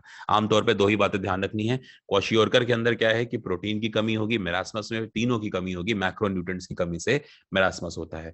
दूसरा पॉइंट, 1 से 5 साल की उम्र के लिए क्वाशियोरकर और मेरास्मस जो है वो 1 साल से कम के लिए। देखो इसको ऐसे भी याद कर सकते हो जैसे मैंने याद किया था, मेरास्मस देखो छोटा है ना, तो छोटा है तो 1 साल से कम के लिए, क्वाशियोरकर थोड़ा बड़ा शब्द है ना, तो बड़ा शब्द है तो यहाँ पर 1 से 5 साल के लिए, ऐसे याद कर लेना, क्लियर हो जाएगा, ठीक है। अब देखो एक और डिसीज थी कैचेक्सिया, जिसके बारे में मैंने स्टार्टिंग में भी बताया था। बच्चे कंफ्यूज होते हैं, उनको लगता है कि कैचेक्सिया प्रोटीन की कमी से होता है। नहीं सर, प्रोटीन की कमी से नहीं होता, आमतौर पे न्यूट्रिशन की कमी होती है, उसकी वजह से कैचेक्सिया होता है, ठीक है ना। तो देखो यहाँ पर क्या है, भोजन में जो है आपको, मतलब अगर आप खाएंगे तो भी समस्याएं यहाँ पर बनी रहती हैं, भूख नहीं लगती है, ठीक है। अत्यधिक आपका वजन जो है वो कम होगा, कंकाल की जो मांसपेशियां हैं वो यहाँ पर टूट जाएंगी, स्केलेटल सिस्टम आपका कमजोर हो जाएगा। अगर आपको हार्ट डिसीज हुई है, कभी HIV हुआ है या किडनी रोग हुआ है, तो ऐसी कंडीशन में भी देखा गया है कि कैचेक्सिया जो, जिसको हम वेस्टिंग सिंड्रोम के नाम से भी जानते हैं, तो वो बहुत ही कॉमन लक्षण कैचेक्सिया के इन कंडीशंस में भी दिखाई देते हैं, ठीक है। तो फाइनली हमने प्रोटीन की जो कंप्लीट थ्योरी है वो हमने देख ली है। लगभग ये वीडियो काफी लंबा जा चुका है मुझे पता है, बट मैंने ईमानदारी से कोशिश करी है कि मैं अपनी जो भी नॉलेज मुझे है मैं उसके थ्रू आपको बेहतर तरीके से यहाँ पर प्रोटीन को समझा पाऊँ। ऐसे ही मैंने विटामिन को समझाने की कोशिश की थी, मैंने वहां पर 50 मिनट के अंदर पूरे के पूरे विटामिन को कवर किया, ठीक है। बट प्रोटीन के साथ थोड़ी सी चीजें डिफरेंट है ना। तो प्रोटीन थोड़ी सी लंबी वीडियो होगी, जरूर इसको ध्यान से देखिएगा और अपने कॉमेंट्स जरूर दीजिएगा कि आपको कैसा लगा, ठीक है। विटामिन की 50 मिनट की वीडियो है, अगर आपने नहीं देखी तो उसको भी देखिए, वहां से विटामिन का कोई भी क्वेश्चन आपसे नहीं छूटेगा। तो चलिए अब स्टार्टिंग करते हैं जल्दी से क्वेश्चन की। आपसे कह रहा है कि किस वनस्पति खाद्य में अधिकतम प्रोटीन होता है। तो वनस्पति खाद्य में चना, मटर, सोयाबीन या अरहर। तो सर सोयाबीन में होता है, आप ये चीज पढ़ चुके हैं, ठीक है। पौधों में प्रोटीन संश्लेषण के लिए अनिवार्य तत्व क्या होता है। कॉपर, नाइट्रोजन, मैग्नीशियम या लोहा। तो सबसे ज्यादा जो है वो नाइट्रोजन होता है, क्योंकि प्रोटीन का सबसे अच्छा स्रोत क्या है भाई, प्रोटीन में नाइट्रोजन ही है जो सबसे ज्यादा अलग उसको करती है। क्योंकि carbohydrate, hydrogen sorry carbon, hydrogen और ऑक्सीजन तो फैट में भी होते हैं, है ना। तो हम यहाँ पर नाइट्रोजन की बात करें क्योंकि नाइट्रोजन उसको प्रोटीन बनाती है। कौन सा इसमें से प्रोटीन नहीं है सर। केराटिन प्रोटीन है ना, फाइब्रोइन प्रोटीन है, एल्ब्यूमिन प्रोटीन होता है, लेकिन हेपेरिन, हेपेरिन प्रोटीन नहीं है सर। हेपेरिन क्या है, हेपेरिन तो सर कॉम्प्लेक्स कार्बोहाइड्रेट होती है ना। ये क्या होती है, ये कॉम्प्लेक्स कार्बोहाइड्रेट होती है जिसका काम क्या होता है, ब्लड क्लॉटिंग को कराना, है ना। ब्लड को क्लॉट कराने में हेल्प करती है हमारे वो मतलब मसल्स में ये पाया जाता है, ठीक है। बेसिकली हेपेरिन बनता कहाँ है, हेपेरिन का निर्माण होता है आपके लिवर में, ठीक है। लिवर निर्माण करता है हेपेरिन का, ये भी ध्यान रखना। शरीर वर्धक भोजन जो है वो कौन सा होता है, वसा युक्त, प्रोटीन युक्त, शर्करा युक्त या फिर रेशे युक्त। तो ऑब्वियसली प्रोटीन युक्त जो भोजन होता है वो शरीर वर्धक होता है, बॉडी को बिल्डिंग करने में हेल्प करता है। प्रो माफ कीजिएगा। प्रोटीन की अधिकतम मात्रा जो है वो पाई जाती है किसमें, अरहर में, सोयाबीन में, उड़द में या फिर गेहूं में। तो सोयाबीन में पाई जाती है, ठीक है। सर्वाधिक प्रोटीन मात्रा किसमें होती है, तो ऑब्वियसली यहाँ पर भी आप क्या करेंगे, सोयाबीन लिखेंगे, है ना। सबसे अधिक प्रोटीन कहां पर पाया जाता है, उड़द, अरहर, मटर या सोयाबीन। तो यहाँ पर भी सोयाबीन के दाने में। देखिए कितनी बार पूछा गया, आप देख रहे हैं ये सवाल, आर ओ आर ओ में भी आया है। देखिए निम्नलिखित में से कौन सा प्रोटीन है जो सबसे अच्छा स्रोत है ना। प्रोटीन का सबसे अच्छा स्रोत है चावल, मूंगफली, सेब या फिर उपरोक्त में से कोई नहीं। अब आप यहाँ पर देखो मूंगफली आपको मिल रहा है तो मूंगफली आप लगाएंगे, क्यों, क्योंकि मूंगफली के अंदर प्रोटीन प्लस फैट दोनों पाए जाते हैं, है ना। तो ये झारखंड पीसेस का सवाल था 2013 में। प्रोटीन एवं वसा दोनों की प्रचुरता कहां पर आपको देखने को मिलेगी, तो दोनों की आपको प्रचुरता मूंगफली में मिलेगी। अब यहाँ पर सोयाबीन मत लगा के चले आना आप, सोयाबीन में सिर्फ प्रोटीन होता है सर, है ना। यहाँ पर तो प्रोटीन प्लस फैट पूछा गया ना, तो मूंगफली आंसर करेंगे आप, ठीक है। बालों का जो गिरना है वो मतलब प्रोटीन की कमी से होता है। तो बाल बेसिकली किस प्रोटीन से बने होते हैं, तो आपने देखा था केराटिन प्रोटीन, है ना, अल्फा केराटिन, याद है आपको। मनुष्य के बाल और नाखून जो है वो कौन से प्रोटीन से मिलकर बने होते हैं, तो सर केराटिन प्रोटीन से बने होते हैं। प्रोटीन की प्रचुरता वाले खाद्य पदार्थों में उपस्थित अमाइनो अम्ल, जिसको हम टायरोसिन के बारे में भी जानते हैं, नाम से जानते हैं, तो ये निम्नलिखित कथनों में से कौन सा सही नहीं है, कौन सा सही नहीं, वो बताना है। यह ऊर्जा के स्तर को बढ़ाने में सहायता कर सकता है, बिल्कुल सही है ये, है ना। यह भावनात्मक और पर्यावरणीय दबावों का सामना करता है, ये भी बिल्कुल ठीक है। यह उदासी से लड़ सकता है, ये भी बिल्कुल ठीक है। और जो डी ऑप्शन आप देख रहे हैं कि यह बुढ़ापे के लिए उत्तरदायी मुक्त मूलकों के विरुद्ध रक्षा कर सकता है, नहीं सर ये ऐसा कुछ नहीं होता, ये गलत है, ठीक है। तो ऊपर वाले तीनों सही हैं, तो डी वाला यहाँ पर आंसर होगा, क्योंकि हमें गलत बताना था। गेहूं में रोटी बनाने के जो गुण होते हैं उसको प्रभावित करने वाला कौन है, तो आपको पता है गेहूं के अंदर ग्लूटेन होता है ना, ग्लूटेन गेहूं में। गाय के दूध के हल्के पीले रंग, तो ये किसके कारण होता है सर, ये हमने अभी पढ़ा, कैरोटीन के कारण होता है। देखो कितनी बार आया आरएएस में, यूपीपीएसएस में, दो दो बार। गाय के दूध का पीला और सफेद रंग जो है वो किसके कारण, तो पीला रंग तो आपको पता है कैरोटीन, और सफेद रंग आपको पता है केसीन के कारण। तो केसीन के साथ साथ कैरोटीन, यही ऑप्शन है, तो ये लगाएंगे। हालांकि होना क्या चाहिए, कैरोटीन प्लस केसीन, क्योंकि पहले पीला रंग है और फिर सफेद रंग है, बट चलो कोई बात नहीं। दूध का सफेद रंग किसकी वजह से होता है सर, केसीन की वजह से होता है ना, केसीन के कारण होता है। दूध को प्रोटीन को पचाने वाला एंजाइम कौन है, तो रेनिन के ऊपर बात की थी ना हमने, रेनिन जिसको कौन बनाता है, आपका स्टमक बनाता है, ठीक है। और जब हाइड्रोक्लोरिक एसिड जो है जब वो प्रो रेनिन पे गिरता है तब जाके क्या होता है, आपका रेनिन बनता है ना। रेनिन जो है एक्टिव फॉर्म होती है, प्रो रेनिन, और पेप्सिनोजन ये दोनों इनएक्टिव फॉर्म है। जब भी ओजन दिख जाए ना किसी भी वर्ड के आगे तो समझ लेना कि वो प्रो फॉर्म होता है। केसीन दूध जो है वो होता है, क्या होता है भाई, तो केसीन तो प्रोटीन होता है, पता है आपको। निम्नलिखित में से कौन सी प्रोटीन दूध में पाई जाती है, सर केसीन पाई जाती है, तो ये बहुत बार देख लिया हमने, है ना। शरीर में ऊतकों टिश्यूज का निर्माण कौन करता है, सर प्रोटीन करता है। प्रोटीन का काम है ऊतकों का निर्माण करना। मनुष्य शरीर की धीमी वृद्धि किसके कारण होती है, तो प्रोटीन की कमी के कारण होती है ना, किसी कमी, प्रोटीन की कमी के कारण, ठीक है। आगे देखो, अल्फा केराटीन एक प्रोटीन है जो कि रक्त में उपस्थित है, त्वचा में उपस्थित है, जी हाँ त्वचा में पाया जाता है, याद है एपिडर्मल जो पार्ट होता है जहाँ पे एपिथेलियल सेल्स पाई जाती हैं, तो वहां पर आपको अल्फा केराटीन देखने को मिलेगा। निम्नलिखित में से कौन सा तत्व जो है सभी प्रोटीनों से सभी प्रकार के प्रोटीनों में विद्यमान होता है। देखो आईएएस 1995 का सवाल है यूपीएससी का। तो आपको पता है प्रोटीन के अंदर क्या होता है, कार्बन, नाइट्रोजन, हाइड्रोजन, ऑक्सीजन और इसके अलावा सल्फर। तो आप देखो यहाँ कार्बन, ऑक्सीजन, हाइड्रोजन और नाइट्रोजन चारों ही हैं, तो भाई चारों ही पाए जाते हैं, तो इसलिए आंसर क्या होगा, ऑप्शन नंबर डी लगाओगे आप। निम्नलिखित में से कौन प्रोटीन को विकृत नहीं करता, विकृत मतलब तोड़ नहीं सकता, तो भाई ऊष्मा बिल्कुल करती है, एसिड बेस बिल्कुल करते हैं, अल्कोहल बिल्कुल करते हैं, अल्ट्रावायलेट रेज बिल्कुल करती है, लेकिन जो आसुत जल होता है सर, डिस्टिल्ड वाटर, ये नहीं करता। यही आंसर होगा, ऑप्शन नंबर डी यहाँ पे करेक्ट है। यूपीपीसीएस मेंस में आया था 2016 में। तरुण मतलब जो छोटे बच्चे होते हैं और वृद्ध व्यक्ति जो बड़े हो जाते हैं, उनकी प्रोटीन की आवश्यकताओं में क्या आपको यहाँ पर रोल है। देखो अगर हम बात करें तो छोटे बच्चों की जो बॉडी है वो प्रोटीन के लिए काफी फ्रेंडली होती है, लेकिन बड़े लोग जो होते हैं, है ना, जो वृद्ध होते हैं, उनकी बॉडी प्रोटीन का फॉर्मेशन नहीं कर पाती सेल्फ से। तो ऐसी कंडीशन में क्या होता है कि जब अमाइनो एसिड नहीं बने तो उनको 20 के 20 जो होते हैं वो बाहर से ही लेने पड़ जाते हैं ना, क्योंकि बॉडी इतनी वृद्ध एज में एक्टिव नहीं होती है। तो ऐसी कंडीशन में क्या होता है कि बच्चों को तो कम लेकिन वृद्धों को ज्यादा। तो कहां पर है, देखो वृद्धों में उच्चतर होना चाहिए और तरुणों में न्यूनतर होना चाहिए। ये यहाँ पर पॉइंट सही होगा, ऑप्शन नंबर सी को लगाना। ठीक है, ये चीज ध्यान रखो। सामान्य क्रियाशील जो महिला है उसके लिए दूध जो सॉरी उसके लिए जो प्रोटीन है उसकी दैनिक मात्रा क्या होनी चाहिए, तो 45 से 60 ग्राम के बीच में, ऑप्शन डी। दूध पिलाने वाली माँ को प्रतिदिन कितना चाहिए, तो लगभग लगभग 70 से, ठीक है, 75 ग्राम तक चाहिए होता है, तो ये भी आप ध्यान रखेंगे। बोतल का दूध पीने वाले बच्चे की तुलना में माँ का दूध पीने वाले बच्चे में निम्नलिखित में से कौन सा विशिष्ट लक्षण यहाँ पर होता है। तो देखिए अगर बोतल से बच्चा दूध पीता है तो वो गलत है, माँ का दूध अगर पिएगा तो काफी ठीक होता है। इससे क्या होता है कि बच्चा मोटा कम होता है ना, रोगों के प्रति प्रतिरोधक क्षमता उनकी डेवलप होती है, उसे विटामिन और प्रोटीन जो है वो अधिक मिलते हैं, लेकिन उसकी लंबाई में असामान्य वृद्धि हो जाती है, ऐसा कुछ नहीं होता सर, ये गलत है ना, ये गलत है। चार, तो आंसर क्या होगा, 1, 2 एंड 3। ठीक है, तो इसीलिए सलाह दी जाती है कि दूध जो है वो माँ का दूध पिए बच्चा, है ना, लेकिन बोतल से ना पिए काफी काफी साल तक। निम्नलिखित भोज्य पदार्थों में से किसमें सभी अनिवार्य अमीनो अम्ल उपस्थित होते हैं, तो सर अमीनो अम्ल किसमें होते हैं सर, सोयाबीन के अंदर, है ना, तो सोयाबीन के अंदर सारे अमीनो अम्ल होते हैं, इसलिए प्रोटीन का अच्छा स्रोत है। अधिकांश प्राणियों के जीवित जो पदार्थ है उसका लगभग 80% जो होता है वो क्या होता है, तो सर 80% जो है वो प्रोटीन होता है। प्रोटीन प्लस पानी से मिलकर ही तो बनी है बॉडी आपकी। मनुष्य के आहार में ग्लाइसिन, सेरीन और टायरोसिन, ठीक है, अनिवार्य रूप से शामिल होते हैं। ठीक है, इनको शामिल होना चाहिए, नहीं सर ये अनिवार्य रूप से शामिल नहीं होने चाहिए। क्यों, क्योंकि ये जो है आपके नॉन इजेंशियल है, नॉन इजेंशियल का मतलब बॉडी में खुद ही बनते हैं, तो आहार से लेने की कोई आवश्यकता नहीं है। कथन जो है वो गलत है। फिर कह रहे हैं कि अनिवार्य अमीनो अम्ल मानव के शरीर में संश्लेषित नहीं किए जा सकते हैं। बिल्कुल, मनुष्य की बॉडी नहीं बना सकती ना अनिवार्य को, तो है ना, तो अनिवार्य आपको बाहर से लेने पड़ेंगे। तो रीजन तो सही है लेकिन क्वेश्चन ही गलत है आपका, तो एसर्शन ही गलत है। तो यहाँ पर क्या होगा कि ए तो गलत है ना, ऑप्शन नंबर डी लगाओगे, ए तो गलत है परंतु आर सही है, ये सही होगा आपका। देखो ये यूपीएससी का क्वेश्चन है 2002 का। आगे देखो, प्रोटीन की दोहराई जाने वाली जो इकाइयां हैं इनको हम क्या कहते हैं, तो सर इन्हें कहा जाता है अमीनो अम्ल। कई सारे अमीनो एसिड मिलकर ही बनते हैं ना सर। ठीक है, पेप्टाइड्स मत लगा के चले आना, अमीनो एसिड लगाना। पेप्टाइड्स तो अभी फाइनली टूटे नहीं है, छोटी इकाई की बात हो रही थी। अमीनो अम्ल किसके द्वारा जुड़े होते हैं, तो सर पेप्टाइड बॉन्ड के द्वारा जुड़े होते हैं, सॉरी पेप्टाइड बॉन्ड, है ना, तो पेप्टाइड बॉन्ड आप यहाँ पर टिक करेंगे, ऑप्शन ए। कोशिका में सबसे विविध अणु कौन सा होता है, तो सबसे विविध अणु आपको पता है प्रोटीन होता है ना, क्यों, क्योंकि डीएनए और न्यूक्लियोटाइड्स अलग अलग होते हैं।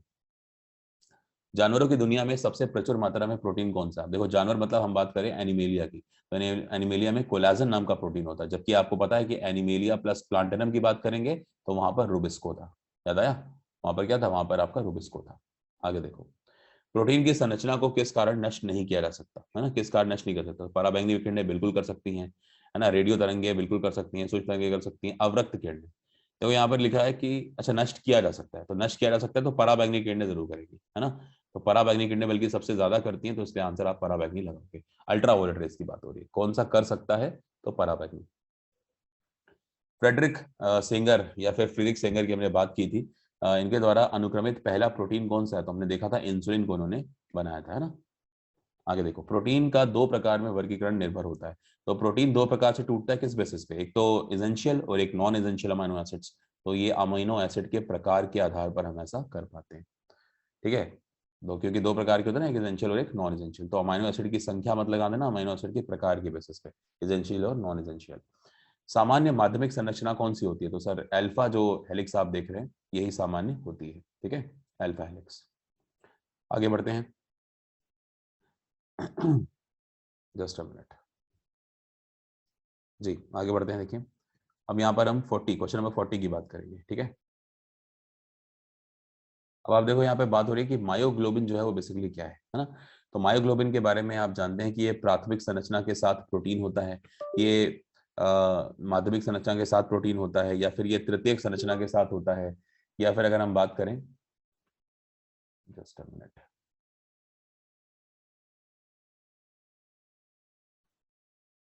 कुछ प्रॉब्लम हो रही है। चलिए खैर, मायोग्लोबिन की बात हो रही थी। तो प्राथमिक संरचना के साथ प्रोटीन है, माध्यमिक संरचना के साथ प्रोटीन है, तृतीयक संरचना के साथ प्रोटीन है, या फिर चतुर्थ संरचना के साथ। तो याद रखेंगे मायोसिन के अंदर तृतीयक संरचना होती है ना, और जबकि हीमोग्लोबिन की बात करेंगे आप तो वहां पे क्वाटरनरी स्ट्रक्चर था। तो मायोग्लोबिन के अंदर बेसिकली टर्शरी स्ट्रक्चर होता है, ठीक है।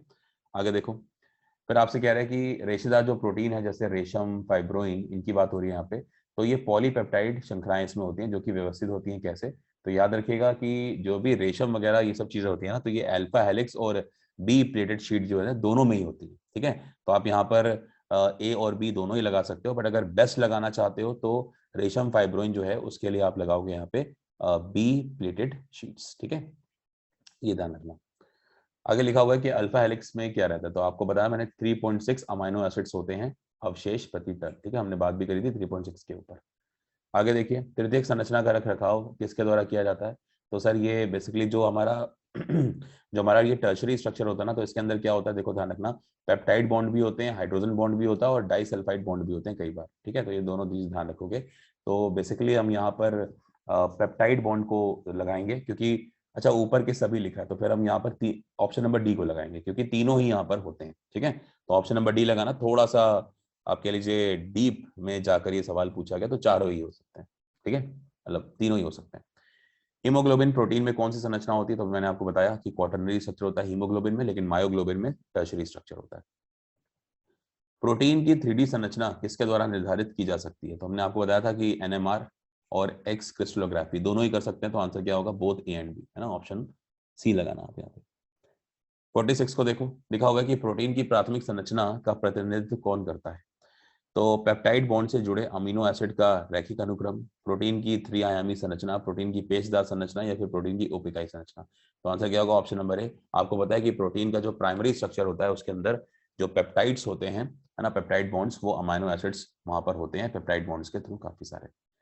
पौधों में प्रोटीन संश्लेषण में अमीनो एसिड की संख्या शामिल क्या है। तो याद रखेंगे, पौधों में जो प्रोटीन संश्लेषण जब होता है ना, तो उसके अंदर भी बेसिकली 20 तरह के अमीनो एसिड की ही नीड होती है ना। चाहे एनिमल की बात करो चाहे प्लांट की बात करो, 20 तरह की अमीनो एसिड चाहिए होते हैं। पेप्टाइड बॉन्ड कैसा बॉन्ड होता है। तो याद रखेंगे, आंशिक दोहरे बंधन चरित्र के साथ कठोर, बिल्कुल मतलब रिजिड होता है और पार्शियल होता है ना। इसके अलावा ये नेचर में प्लीनर और कोवेलेंट भी होता है और सहसंयोजक भी होता है। तो आंसर यहाँ पर क्या होगा, उपयुक्त सभी। तो ये पेप्टाइड बॉन्ड की देखो आपके सामने कुछ कैरेक्टरिस्टिक्स बताई गई हैं, तो सभी जरूरी हैं। पंजाब पीसेस का क्वेश्चन है।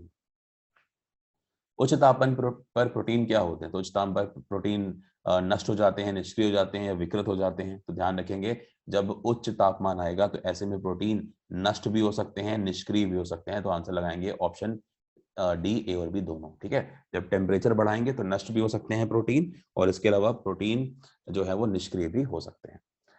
आखिरी सवाल आप सभी के सामने, एंजाइम जो है वो जैविक रूप से बेसिकली क्या होते हैं। प्रोटीन, कार्बोहाइड्रेट, न्यूक्लिक एसिड या फिर डीएनए। तो प्रोटीन होते हैं। एंजाइम, एंटीबॉडी और हार्मोन्स सभी क्या होते हैं, सभी आपके प्रोटीन होते हैं, ठीक है। तो यहाँ पर हमने ये कवर कर लिए सभी के सभी 50 क्वेश्चन। सो उम्मीद करूंगा कि ये पूरी की पूरी वीडियो जो प्रोटीन में हमने समझी है, सारी के सारे जो कंटेंट है हमारा, ठीक है, वो आपको बेहतर तरीके से समझ में आया होगा।